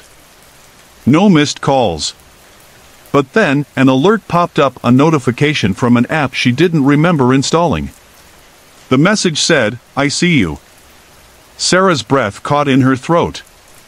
She stared at the screen, her fingers trembling. The phone buzzed again. Another message, "Why don't you come outside?" Her mind raced. She knew it had to be a prank. Someone playing games with her. But the fear in her chest was real. She stood up and walked to the window, peeking outside. The street was empty. No cars, no people. She tried to ignore the phone, but it buzzed once more. "I'm closer than you think." Suddenly, the power flickered, and the room went dark for a moment. When the lights came back on, the porch light across the street, the one at the Henderson house, was glowing brighter. Sarah shivered. She thought about calling the police but worried they'd think she was overreacting. Instead, she grabbed a flashlight and headed outside. The cold wind hit her face as she stepped onto the porch. She walked down the sidewalk toward the old house. Leaves swirled around her feet. The flickering porch light made the wooden steps look like they were moving. She reached the gate and pushed it open. The rusty hinges squealed. The front door was slightly ajar. Sarah's hand shook as she pushed the door open more. Inside, the house smelled of dust and something else, something metallic and cold. The floorboards creaked under her feet. She shone the flashlight around. The living room was empty except for old furniture covered in white sheets. But then, she saw it, a small music box sitting on a table, slowly turning on its own. The gentle melody was soft and sad. Sarah reached out to stop it, but the music grew louder. Suddenly, the sheets on the furniture started to move, as if invisible hands were brushing over them. A cold chill ran down Sarah's spine. She wanted to run but felt frozen in place. Then, from the corner of her eye, she saw a dark figure. It was tall and thin, standing by the staircase. It didn't move, but Sarah could feel its eyes on her. She blinked, and the figure was gone. The music box stopped. The room was silent again. Sarah turned and ran out of the house, her breath heavy in the cold night air. She didn't stop until she reached her porch. That night, Sarah couldn't sleep. She kept hearing the music box's melody in her head and the sound of footsteps on the wooden floor. Days passed, but the feeling of being watched never left her. Her phone kept sending strange messages, always from unknown numbers, always with the same chilling words, "I'm here." She showed the messages to a friend, but they thought it was just a prank. Still, Sarah knew better. Something was wrong in Millfield. Something that didn't want her to leave. One evening, as the sun set and the fog rolled in, Sarah looked out her window toward the Henderson house. The porch light flickered on again. What do you think was really in that house? Have you ever felt like someone was watching you when no one was there? Sometimes, the quiet places hold the loudest secrets.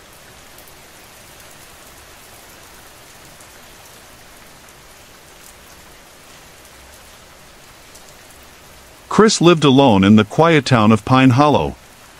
After his wife, Emily, passed away last year, his days felt lonely. Pine Hollow was small, nestled between tall forests and old farms. Everyone knew everyone, but Chris kept mostly to himself. His only comfort came from scrolling through social media late into the night, hoping the endless posts might drown out his sadness. It was late October, and Pine Hollow was already chilly. Leaves rustled across empty streets, and the air smelled of burning wood from nearby fireplaces. Halloween decorations hung from porches, and orange lights flickered softly. Chris didn't decorate this year. It felt wrong without Emily. One evening, Chris was scrolling on his phone when the lights flickered. He looked around. His old wooden house creaked softly. Probably just the wind, he thought, feeling uneasy. Suddenly, his phone buzzed strangely and turned off completely. It had never done that before. A chill ran down Chris's spine. He tried turning it back on, but nothing happened. Nervous, Chris put it down and glanced out the window. Fog drifted slowly down his quiet street. A single street lamp flickered weakly. The silence felt heavy. Then, from the corner of his eye, Chris saw movement. He turned sharply. Something had moved past his window, just a shadow, quick and silent. Chris stood up, heart beating fast. "Probably just kids," he whispered, trying to calm himself. Chris walked slowly to the front door and opened it carefully. Cold wind brushed against his face, smelling of wet leaves and earth. The street was empty, except for the swirling fog.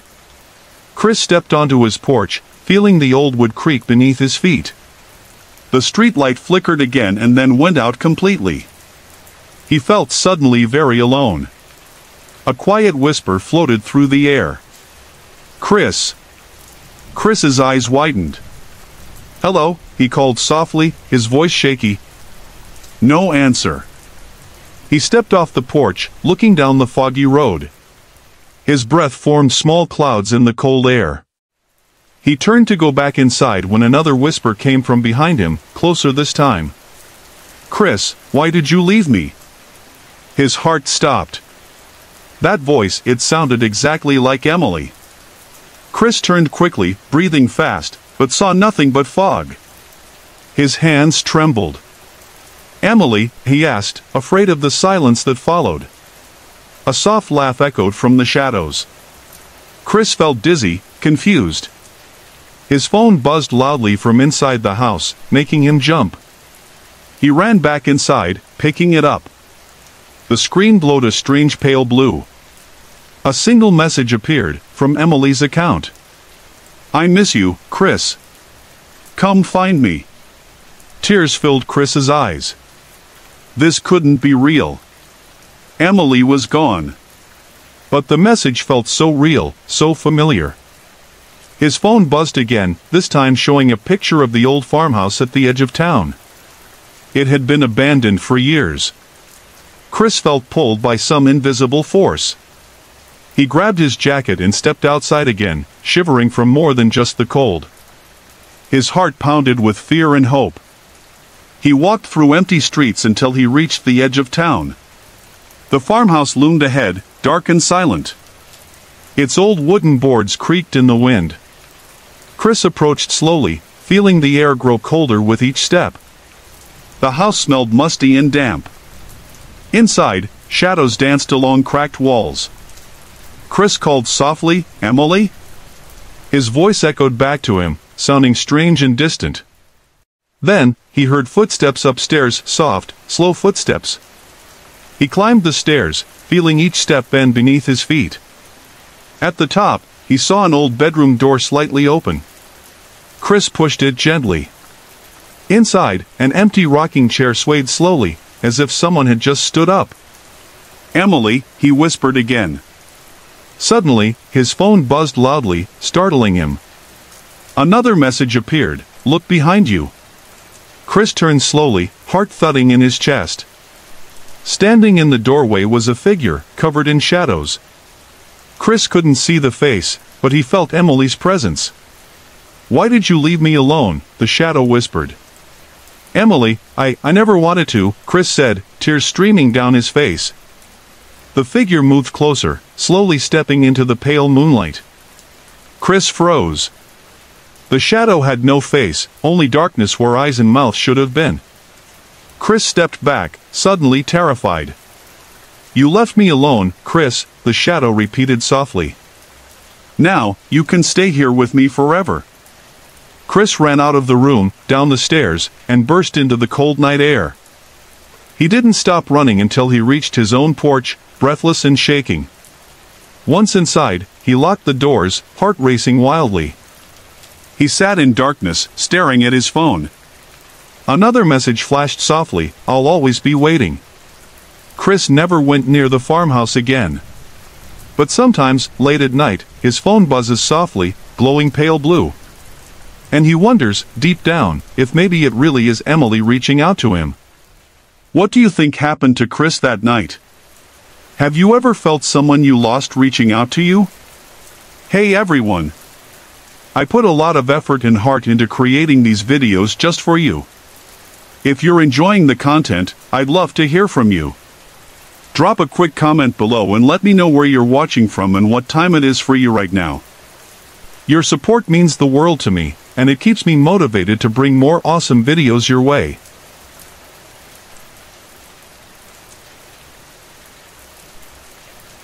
It was a cold October evening in the small town of Willow Creek.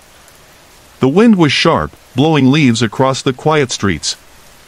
I remember the smell of damp earth mixed with the faint scent of wood smoke from chimneys. The streetlights flickered softly, casting long shadows that seemed to move just out of the corner of my eye. My name is Jake, and I was a deputy in the local police department. I loved my job, but some nights were harder than others. That fall, I was still getting over a tough divorce. The loneliness settled in like the fog that crept over the hills each night. That night, I was on patrol near an old, abandoned farmhouse on the edge of town. The place had been empty for years. Kids said it was haunted, but I never paid much attention to stories like that. Still, the house looked eerie in the cold autumn light. The wooden porch sagged, and the windows were dark and cracked.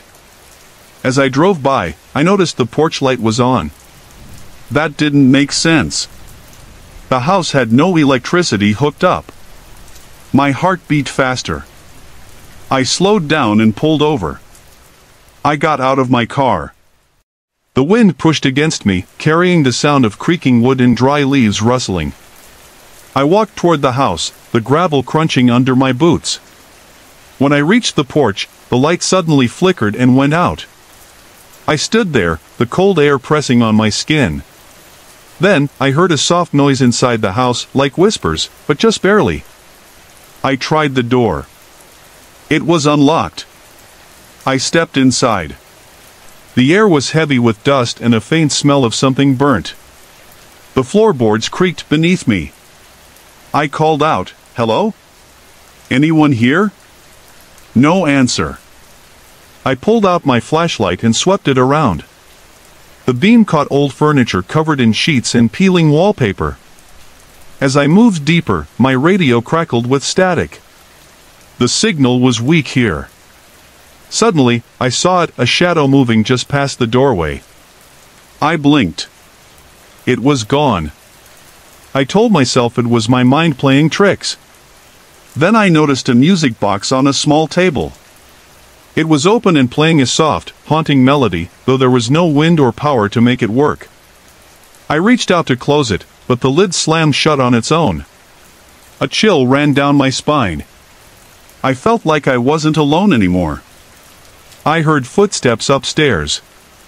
I grabbed my radio. "Dispatch, this is Deputy Collins. I'm checking the old farmhouse on Maple Street. Request backup." No reply. I climbed the stairs slowly. Each step groaned under my weight. The hallway was long and dark, lit only by the moonlight filtering through broken windows. At the end of the hall, a door was slightly open. I pushed it and saw a small room. The walls were covered with old photographs, all of the same woman. She had kind eyes but looked sad. In the middle of the room stood a phone on a table. It was ringing. I froze. The ringing stopped. I walked closer and picked up the receiver. Silence. Then, a whisper, "Help me." I dropped the phone. Suddenly, the door slammed shut behind me. I spun around. The room was cold, too cold. The photographs seemed to watch me. The music box began to play again. I ran to the door, but it wouldn't budge. I felt a presence behind me, a shadow figure standing just out of reach. I closed my eyes, took a deep breath. When I opened them, the door creaked open. I didn't wait. I ran down the stairs and out of the house. Outside, the wind was louder, carrying the sound of faint laughter. I got into my car and called dispatch again. This time, they answered. I told them everything. They sent a team to check the farmhouse the next day. They found the house empty except for the music box and old photographs. No sign of anyone living there. Some say the woman in the photos was the original owner, who disappeared decades ago. Others say her spirit still wanders the halls, trapped in time. I don't know what I saw that night. Was it real? Or was I just alone too long? Sometimes, I still hear that music box melody in my dreams. What do you think happened in that old farmhouse? Have you ever felt a presence that wasn't quite there? Maybe some places hold on to memories we can't explain. Sorry to interrupt. If you're enjoying the story, let me know in the comments and tell me where you're watching from. Don't forget to like and subscribe for more.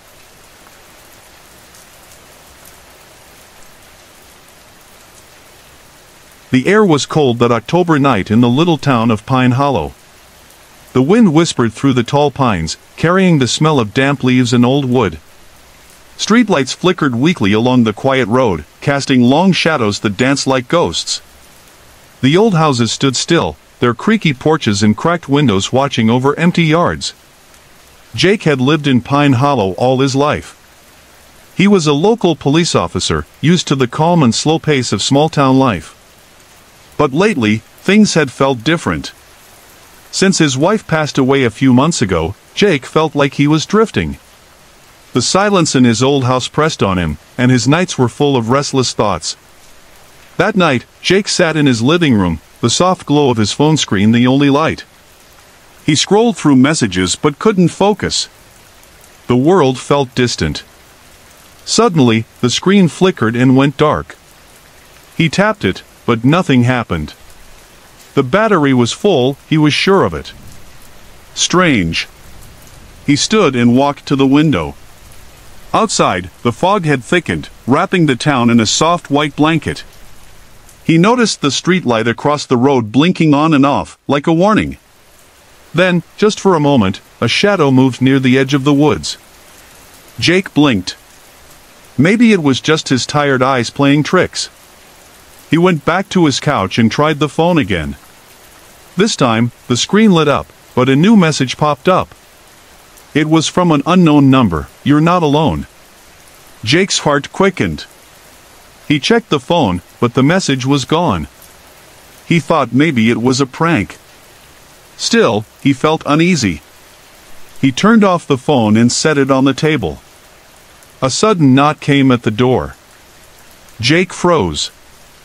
Who could be out here at this hour? He peeked through the peephole. No one. Just the fog and the empty street. When he opened the door a crack, a cold breeze rushed in, carrying a faint scent of pine and something else, something old, like forgotten memories. He closed the door and locked it. The knocking came again, louder this time, but still no one outside. His breath caught. He stepped back and heard whispers. Soft, almost like voices carried by the wind. They seemed to come from the hallway behind him. Jake turned slowly. The hallway was empty, but the old wooden floor creaked under unseen footsteps. A chill ran down his spine. He grabbed his flashlight and moved toward the stairs. The beam flickered, and for a second, he saw a dark figure standing at the bottom of the steps. He blinked, but it was gone. Jake's mind raced. Was this grief playing tricks on him? Was he imagining things? He tried to steady his breathing and climbed the stairs to his bedroom. As he closed the door behind him, he noticed his phone light up again. This time, the message was clear: "Look behind you." He spun around, shining the flashlight wildly. The room was empty except for his old dresser and a cracked mirror. In the mirror's reflection, he thought he saw a shadow move. A tall, thin shape with no face. Jake's heart pounded. He stepped closer to the mirror. The shadow stretched toward him, and the air grew icy cold. Suddenly, the lights went out completely. In the dark, Jake heard a whisper near his ear. "You can't hide." He fumbled for his phone, but it was dead. Panic surged. He backed away from the mirror, hands shaking. Then, the power snapped back on. The room was normal again. No shadow. No whisper. Jake sank onto the bed, trying to catch his breath. His phone buzzed softly. He picked it up and saw a new message: "I'm always here." Days passed, and Jake tried to ignore it. He told himself it was his mind, the loneliness, the pain. But the messages kept coming, sometimes appearing on his phone, sometimes on his laptop. Words, pictures, even sounds, ghostly recordings of laughter, footsteps, and cries.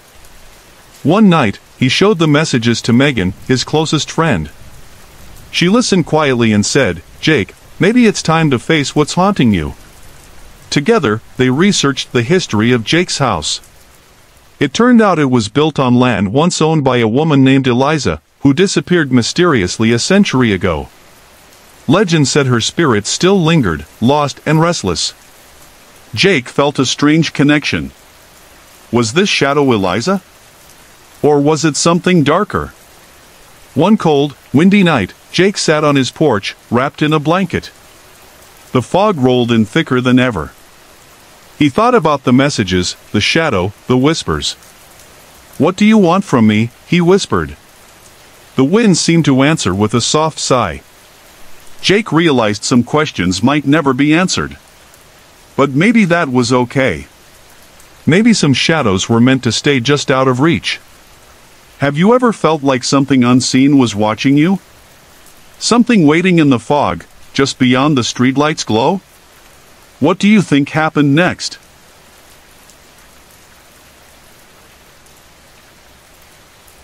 I changed all the names and locations in this story because what happened still haunts me deeply.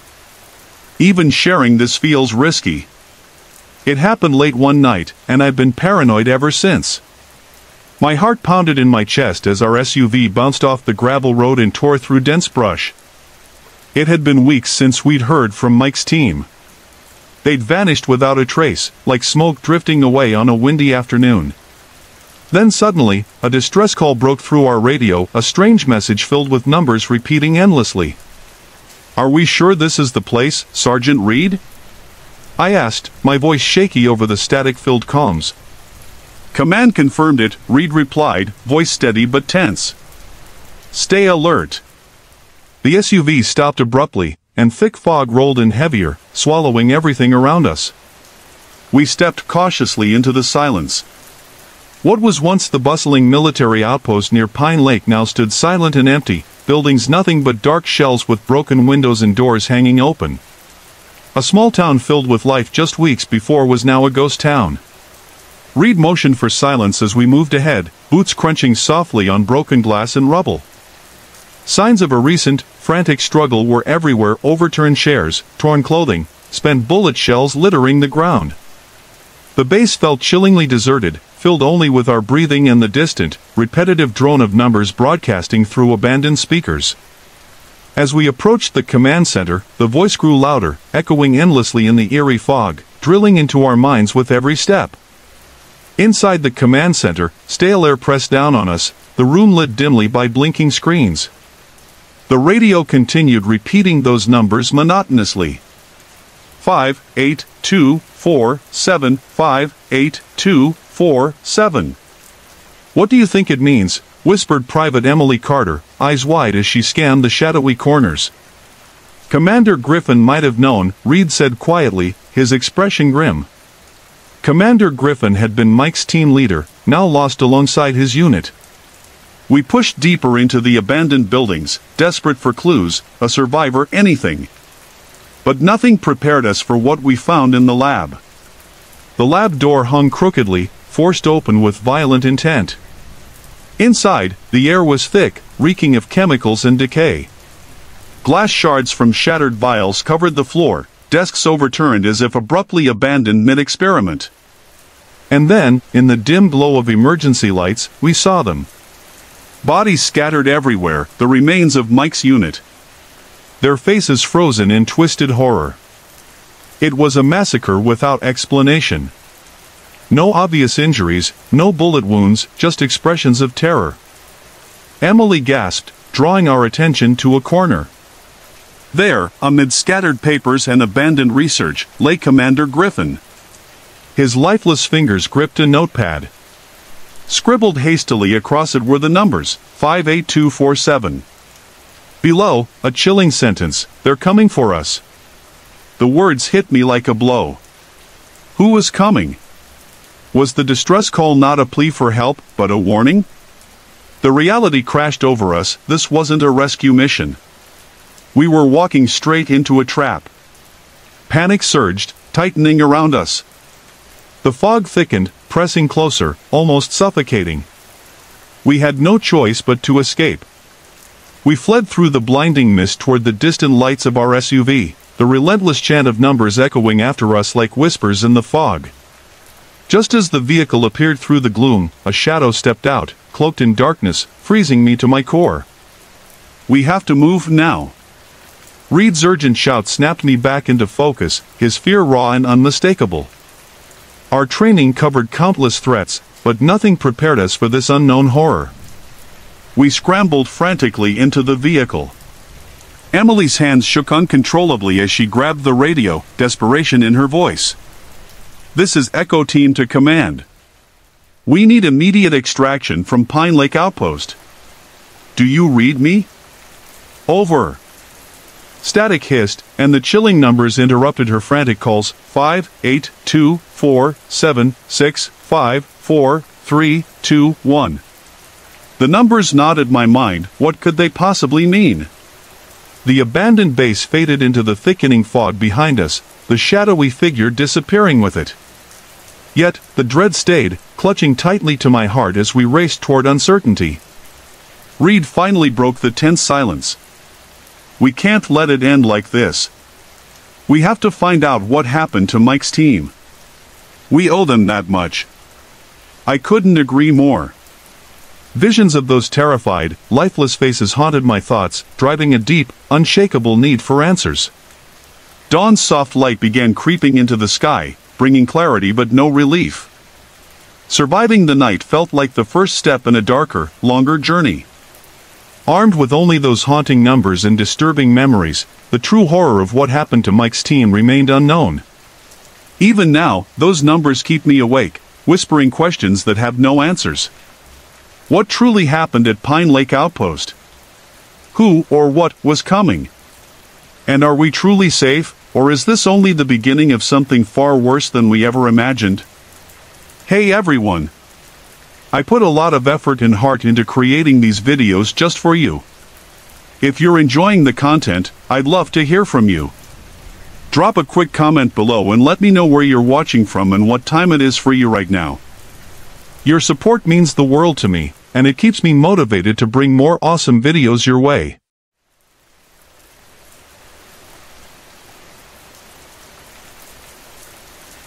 Chris had always loved Pine Ridge. It was the kind of small American town where everyone knew each other. Streets lined with cozy homes, front porches, and neat lawns. But lately, Chris felt like an outsider in his own hometown. After losing his wife, Emily, to illness, Chris began spending more time alone. He found comfort in simple routines, taking long evening walks around the neighborhood. He rarely talked to anyone, preferring the quiet of his thoughts. It was late October, and a chill lingered in the air. Leaves crackled under Chris's shoes as he walked along foggy streets lit only by flickering streetlights. Every evening felt darker and colder.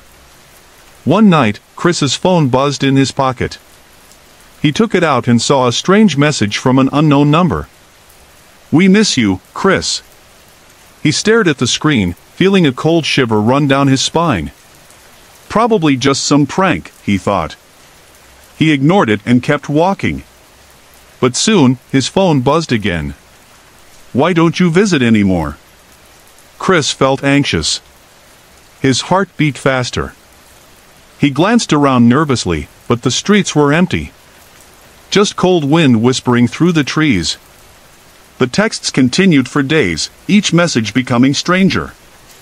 Chris tried blocking the number, but it kept changing, always sending the same unsettling messages. "You can't avoid us forever." On Halloween night, Chris decided to leave his phone at home, tired of the endless harassment. He bundled up in his jacket and went out for his usual walk. Tonight, though, felt different. Thick fog covered the town, making it hard to see clearly. Shadows seemed to move on their own. Chris felt uneasy but pushed himself to keep walking, determined to reclaim some sense of peace. His route took him past an old abandoned farmhouse at the edge of town. It had been empty for years, but tonight, something drew him closer. The farmhouse creaked loudly in the wind, the windows dark and empty. Chris stopped, feeling his stomach tighten. A dim glow flickered in one of the upper windows. His heart pounded as he squinted through the fog, trying to understand what he was seeing. Suddenly, the glow vanished. Probably just kids playing a prank, he whispered to himself, but his feet stayed glued to the ground. A soft tapping sound echoed from behind the farmhouse door. Chris held his breath. The tapping continued, slow and steady, like someone gently knocking from inside. He should have walked away, but something urged him closer. Step by step, he approached the porch. Each creaking wooden step made his skin crawl. He reached for the rusty doorknob and slowly turned it. The door swung open with a groan, revealing a dark hallway filled with dust and the scent of mold. Chris stepped inside, feeling colder air press against him. His eyes adjusted slowly to the darkness. Shadows danced along the walls. "Hello?" Chris called softly, his voice trembling. The only response was silence, thick and heavy. He walked deeper into the house, each step echoing through the empty rooms. The tapping returned, louder now, coming from upstairs. Chris's mind raced, warning him to leave, but his curiosity and grief pushed him onward. At the top of the staircase, he hesitated, peering into a long hallway. The tapping stopped abruptly. Chris felt as if eyes watched him from every dark corner. "Who's there?" he asked, his voice barely above a whisper. Suddenly, his phone buzzed in his jacket pocket. He froze, heart pounding. He had left it at home, hadn't he? Hands shaking, he slowly pulled out his phone. The message glowed ominously in the dark hallway. "Glad you came. We're upstairs." Chris felt dizzy, panic building inside him. He wanted to run, but his legs wouldn't move. From down the hall, a door creaked slowly open. "Chris," a voice whispered, soft and familiar. "Come in." It sounded exactly like Emily. Chris's throat tightened with sorrow and fear. Tears filled his eyes. Was he losing his mind? Slowly, almost against his will, Chris moved toward the room. The floorboards creaked loudly beneath his feet. The room was empty, except for a single wooden chair facing the window. Moonlight streamed through the fogged glass. "Emily," he called softly, desperate hope mixed with terror. The door slammed shut behind him, trapping him inside. Chris spun around, heart hammering wildly in his chest. He rushed to the door, pulling and twisting the knob frantically, but it wouldn't budge. His phone buzzed again, lighting up the room. "You shouldn't have forgotten us." Chris's breathing quickened. From the corner of his eye, he noticed something move by the window. He turned slowly, his body trembling. In the chair, barely visible in the pale moonlight, sat a dark, shadowy figure. It had no clear features, just a human-shaped darkness. Chris stepped backward, pressing himself against the locked door. What are you?" Chris managed to choke out. The figure stood, slowly moving toward him, silent and ghostly. Chris felt frozen, his breath caught in his chest. As it drew closer, he could hear soft, whispering voices echoing around him, each one painfully familiar. "Don't leave us again." Chris closed his eyes tightly, bracing for the worst. Then suddenly, everything went silent. He opened his eyes slowly, shaking and alone. The shadow figure was gone. The room was empty. The door swung open gently on its own, inviting him to leave. Chris stumbled outside into the cold night, gasping for air. The farmhouse was silent once more, dark and empty. From that night on, Chris never walked near the old farmhouse again. But he often wondered about what happened. Had he imagined it all in his grief and loneliness? Or had something truly haunted him that night? Have you ever felt watched, even when no one's there? What do you think happened inside that farmhouse? Sorry to interrupt. If you're enjoying the story, let me know in the comments and tell me where you're watching from. Don't forget to like and subscribe for more.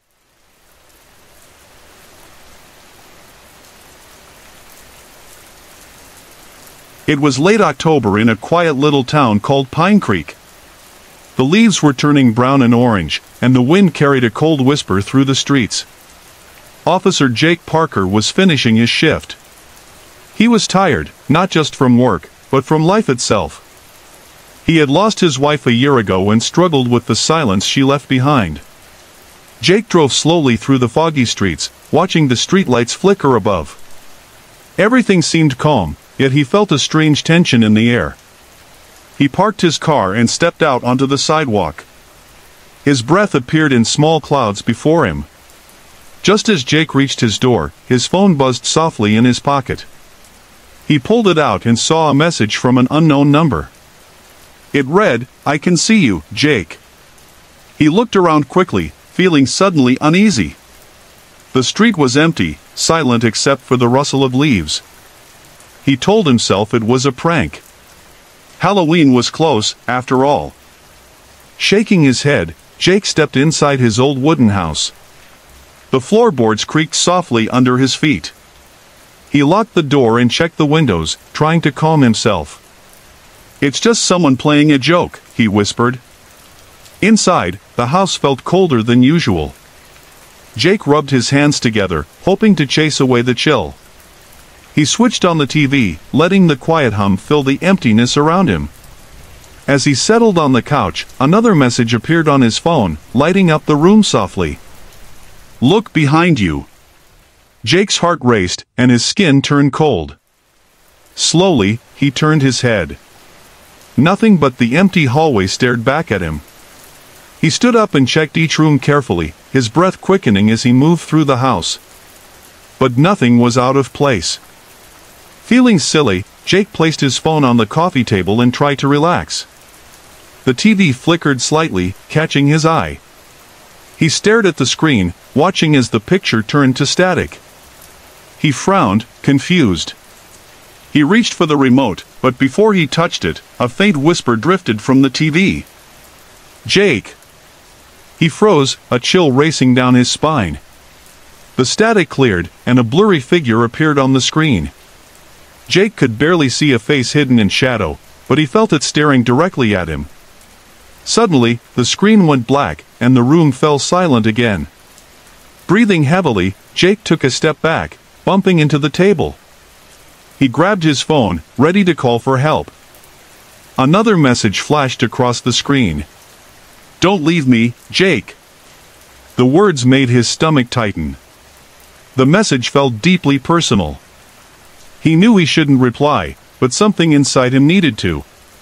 His fingers trembled as he typed, "Who is this?" The reply came immediately, sending a shiver through his body. "You know who I am. You miss me." Jake's eyes filled with tears. His mind raced to his wife, Sarah. The thought hurt him deeply. Was someone cruel enough to play this twisted joke? Suddenly, the lights flickered. A soft knocking echoed from upstairs. Jake's heart thumped loudly in his chest. He stared at the staircase, feeling frozen to the spot. He took a shaky breath and stepped forward slowly, each step creaking beneath him. At the top of the stairs, he felt a cold breeze against his face. The bedroom door at the end of the hall was slightly open, though he was sure he had closed it. Jake moved toward it, heart pounding. He pushed the door open gently. Inside, the room was colder than ice. On the bed lay Sarah's favorite necklace, shining softly under the dim glow from the hallway. Jake reached out slowly, his hand shaking. The moment he touched it, the bedroom door slammed shut behind him. He spun around, trying desperately to open the door, but it wouldn't budge. His breathing became fast, heavy. Then, he felt someone standing behind him. He didn't dare turn around, terrified of what he might see. "Jake," came a soft whisper near his ear, familiar and heartbreaking. Tears rolled down his face. "Sarah," he whispered, shaking uncontrollably. "I'm still here," the voice replied gently. "But you have to let me go." Jake closed his eyes tightly, overwhelmed by sadness. He knew she was right, though it was painful to accept. He nodded slowly, feeling warmth around him for the first time in months. "I'm sorry," he whispered into the empty room. "I love you." A sudden silence filled the air, comforting yet heavy. When Jake opened his eyes, the room felt different, lighter somehow. The door opened easily, letting him step out into the hallway. He looked back at the room one last time, clutching Sarah's necklace. As he made his way downstairs, he noticed the TV was off, and his phone lay silently on the table. There were no more messages, no strange sounds. Just peace. That night changed Jake. He realized that grief, though painful, needed to be faced and released. But one question lingered, softly haunting his thoughts. What do you think happened to Jake that night? Was it Sarah reaching out, or was it something darker, pretending to be her? Have you ever felt something like this?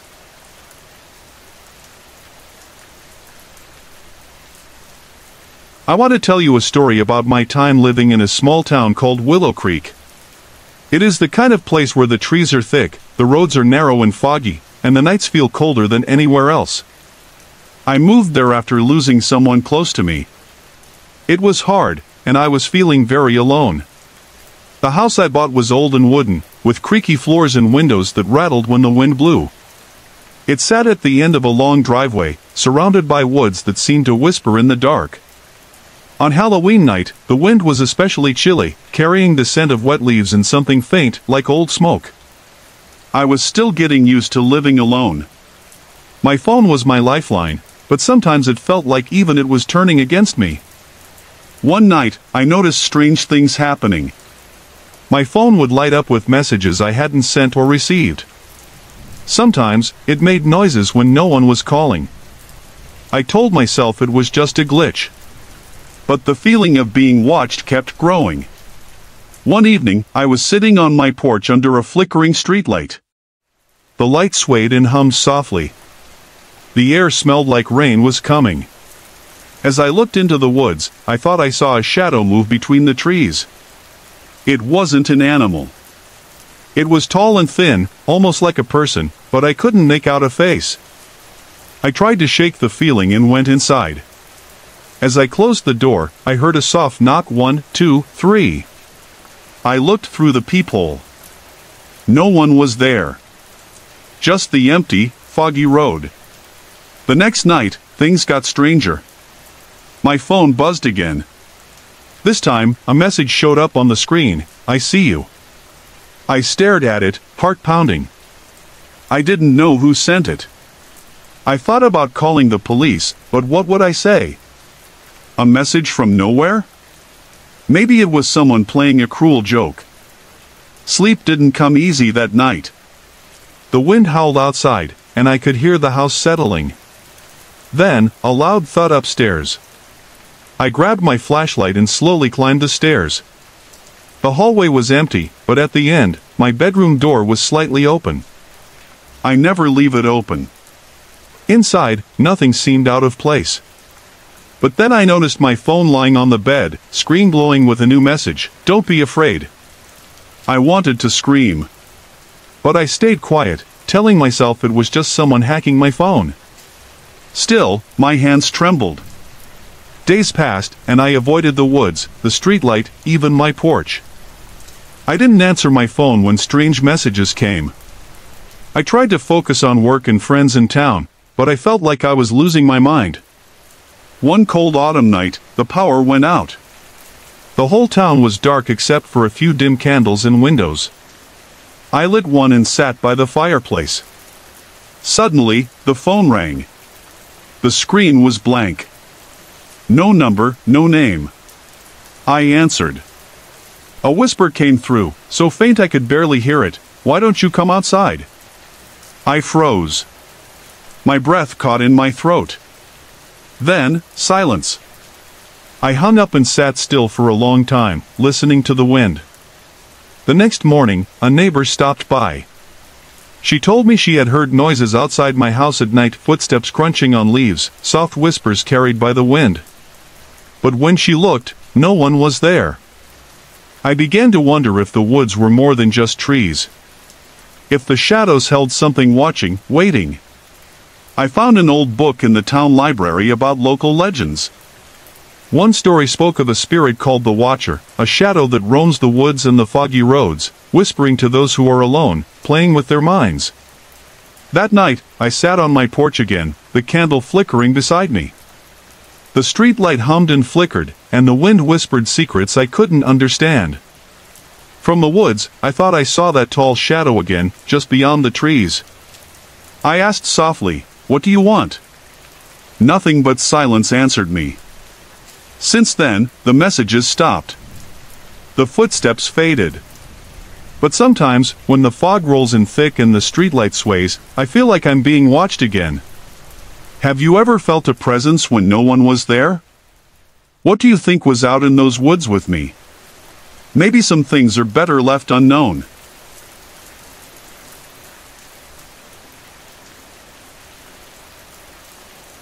I moved to Pine Hollow after the divorce. It was a small town tucked between foggy hills and quiet woods. I needed a place where nobody knew my name. I thought this would help me breathe again. I rented a little cabin by the old creek. Locals called it Miller's Hollow. They said the man who built the cabin disappeared years ago. I didn't care. Rent was cheap, and the air smelled like pine and wet earth. It felt peaceful. The cabin was old. The walls creaked, and the floors moaned when I walked. But it had charm. A fireplace, thick wooden beams, and a porch that looked over the woods. Nights were quiet. Too quiet sometimes. One evening, after unpacking the last box, I sat on the porch with a cup of coffee. The sun was setting behind the trees. The wind was sharp. Cold. I pulled my hoodie tighter and watched the fog roll in. That's when I saw it. A small light, down by the creek. It flickered, like a flame. I thought maybe someone was hiking. Or a kid with a flashlight. But it didn't move. It just stayed there. Still. Soft. The next morning, I walked down to the creek. No signs of anything. No fire pit. No footprints. Just cold mud and the sound of water running over rocks. I brushed it off. Maybe I was just tired. A week later, I saw the light again. Same time. Same place. It swayed a little, like someone holding a lantern. I watched from the porch, heart pounding. I didn't go down. That night, I dreamed of water. Cold, dark water. I was walking through it, chest deep, while something whispered from the trees. When I woke up, my feet were wet. My boots by the door were soaked, though it hadn't rained. I started asking around town. Nothing direct, just small talk at the gas station and diner. Most folks didn't say much. But one old man, Hank, gave me a look when I mentioned the creek. "Don't go near it after dark," he said. "And if you see the lantern, stay inside." I asked why. He just said, "Some things don't want to be found." That night, I couldn't sleep. My phone buzzed once. No number. Just a text. "Come closer." I froze.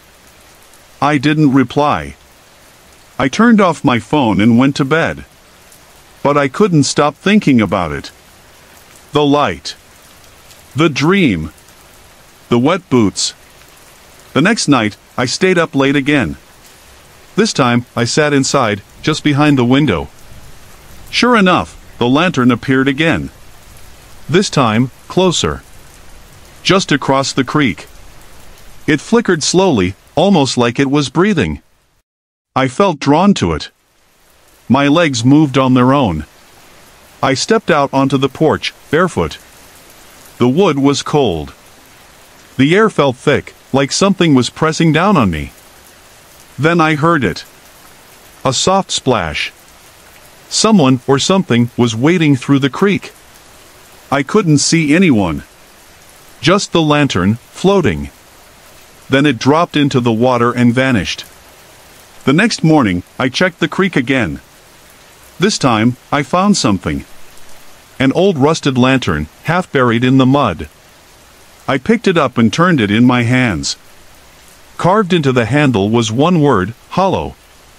That night, the dreams got worse. I saw a man in the water. His face was pale. Eyes wide open. He held the lantern above his head, trying to keep it dry. But something pulled at his legs. He screamed, but the sound was muffled, like he was underwater.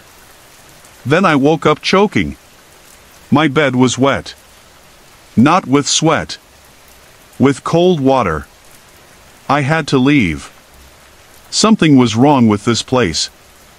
I packed my bags the next morning and drove straight to town. I told Hank everything. He looked tired, like he'd heard it all before. "You saw Thomas Miller," he said. "That cabin?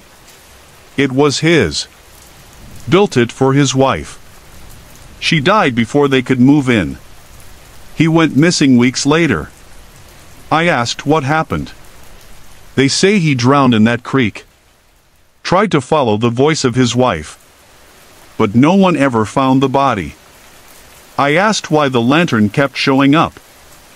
Hank said, some folks believe he's still looking for her.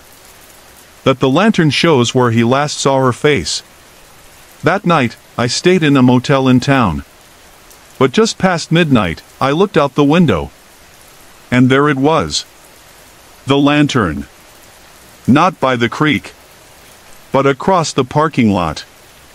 Just standing there, flickering. Waiting. I used to think Birch Hollow was just a quiet, boring town. Nothing big ever happened. People knew each other's names, kids played on the sidewalks, and the corner diner stayed open late for the night shift folks. But that changed the winter my dad passed. I was 24. Moved back home to help Mom after the funeral. She wasn't doing well. Neither was I. Our house sat at the edge of town, where the road curved into the woods. Just a small blue house with a squeaky front porch and a broken fence gate that never shut right. But what always gave me the creeps even before Dad died was the streetlight across the road. It flickered. Not like power grid issues or wind-blown wires. No, it would blink once. Then stay off. 4 hours. Then suddenly buzz back on. Just that one. The others on the street worked fine. Dad always said it was faulty wiring. But the light made this strange low hum when it turned on. Like a whisper, just out of hearing range. I never liked looking at it too long. One night in December, I woke up to a loud click outside my window. I sat up. The room was cold, and I could see my breath. I checked my phone. It was 3:13 a.m. The streetlight had turned on. But this time, something was standing under it. I leaned forward, heart beating fast. It looked like a person, but tall, too tall. The shape was blurry, like a smudge on glass. No face, no clothes I could make out. Just a tall shadow under the yellow glow. Then it stepped out of the light. And the light went dark. I rubbed my eyes, thinking I imagined it. I stayed up the rest of the night. Just staring. Nothing came back. The next morning, I told Mom. She said I was probably dreaming. Grief does strange things, she reminded me. I nodded. But I couldn't shake the feeling. That night, I stayed by the window again. This time with a cup of coffee. I waited. At 3:13 a.m., the light flicked on. The figure was back. But now it was closer. Just across the road. Still standing. Still not moving. I felt like it was looking right at me, even though I couldn't see a face. Then I heard the front porch creak. I ran downstairs, swinging open the door. Nothing was there. The streetlight buzzed, then went dark again. I didn't sleep. The third night, I decided to take a picture. I waited again. Same time. Same flicker. Same shadow. I lifted my phone and snapped a photo through the window. My screen froze. The camera app crashed. My phone turned off by itself. And I swear I heard a voice behind me say, "You shouldn't have done that." I turned. No one was there. I checked the photo the next morning after rebooting. It was black. But when I brightened the image, I saw something. A face. Not under the light. But behind me. Inside the room. I moved into the guest room after that. I told Officer Reed about it. He was one of the few cops in town and knew me since I was a kid. He said he'd drive by around 3 a.m. just to check. That night, I sat in the living room with all the lights on. I waited, phone in hand. 3:13 came and went. No flicker. But at 3:27, I got a text from Reed. Pulled up to your house. Street lights out. Everything looks fine. Wait, who's that standing in your front window? I ran. The window was empty. I replied. I'm in the living room. No one's here but me. He didn't respond. I called him. Straight to voicemail. His cruiser was found the next morning, parked just a few blocks away. No signs of a struggle. No footprints in the snow. Just the car, and the smell of burned wiring inside. They still haven't found him. After that, the streetlight on Birch Hollow was removed. The town said it was old, needed replacing. But nothing's been put there since. Mom sold the house a few months later. Moved in with my aunt near the coast. Me? I still think about that light. About 3:13 a.m. About the thing that watched me. The thing that moved closer every night. I don't talk about it much anymore. But every so often, I hear a hum outside my apartment window. And sometimes, if I stay up late enough, I catch the streetlight across the street flicker. Just once. Then nothing. Sorry to interrupt. If you're enjoying the story, let me know in the comments and tell me where you're watching from. Don't forget to like and subscribe for more.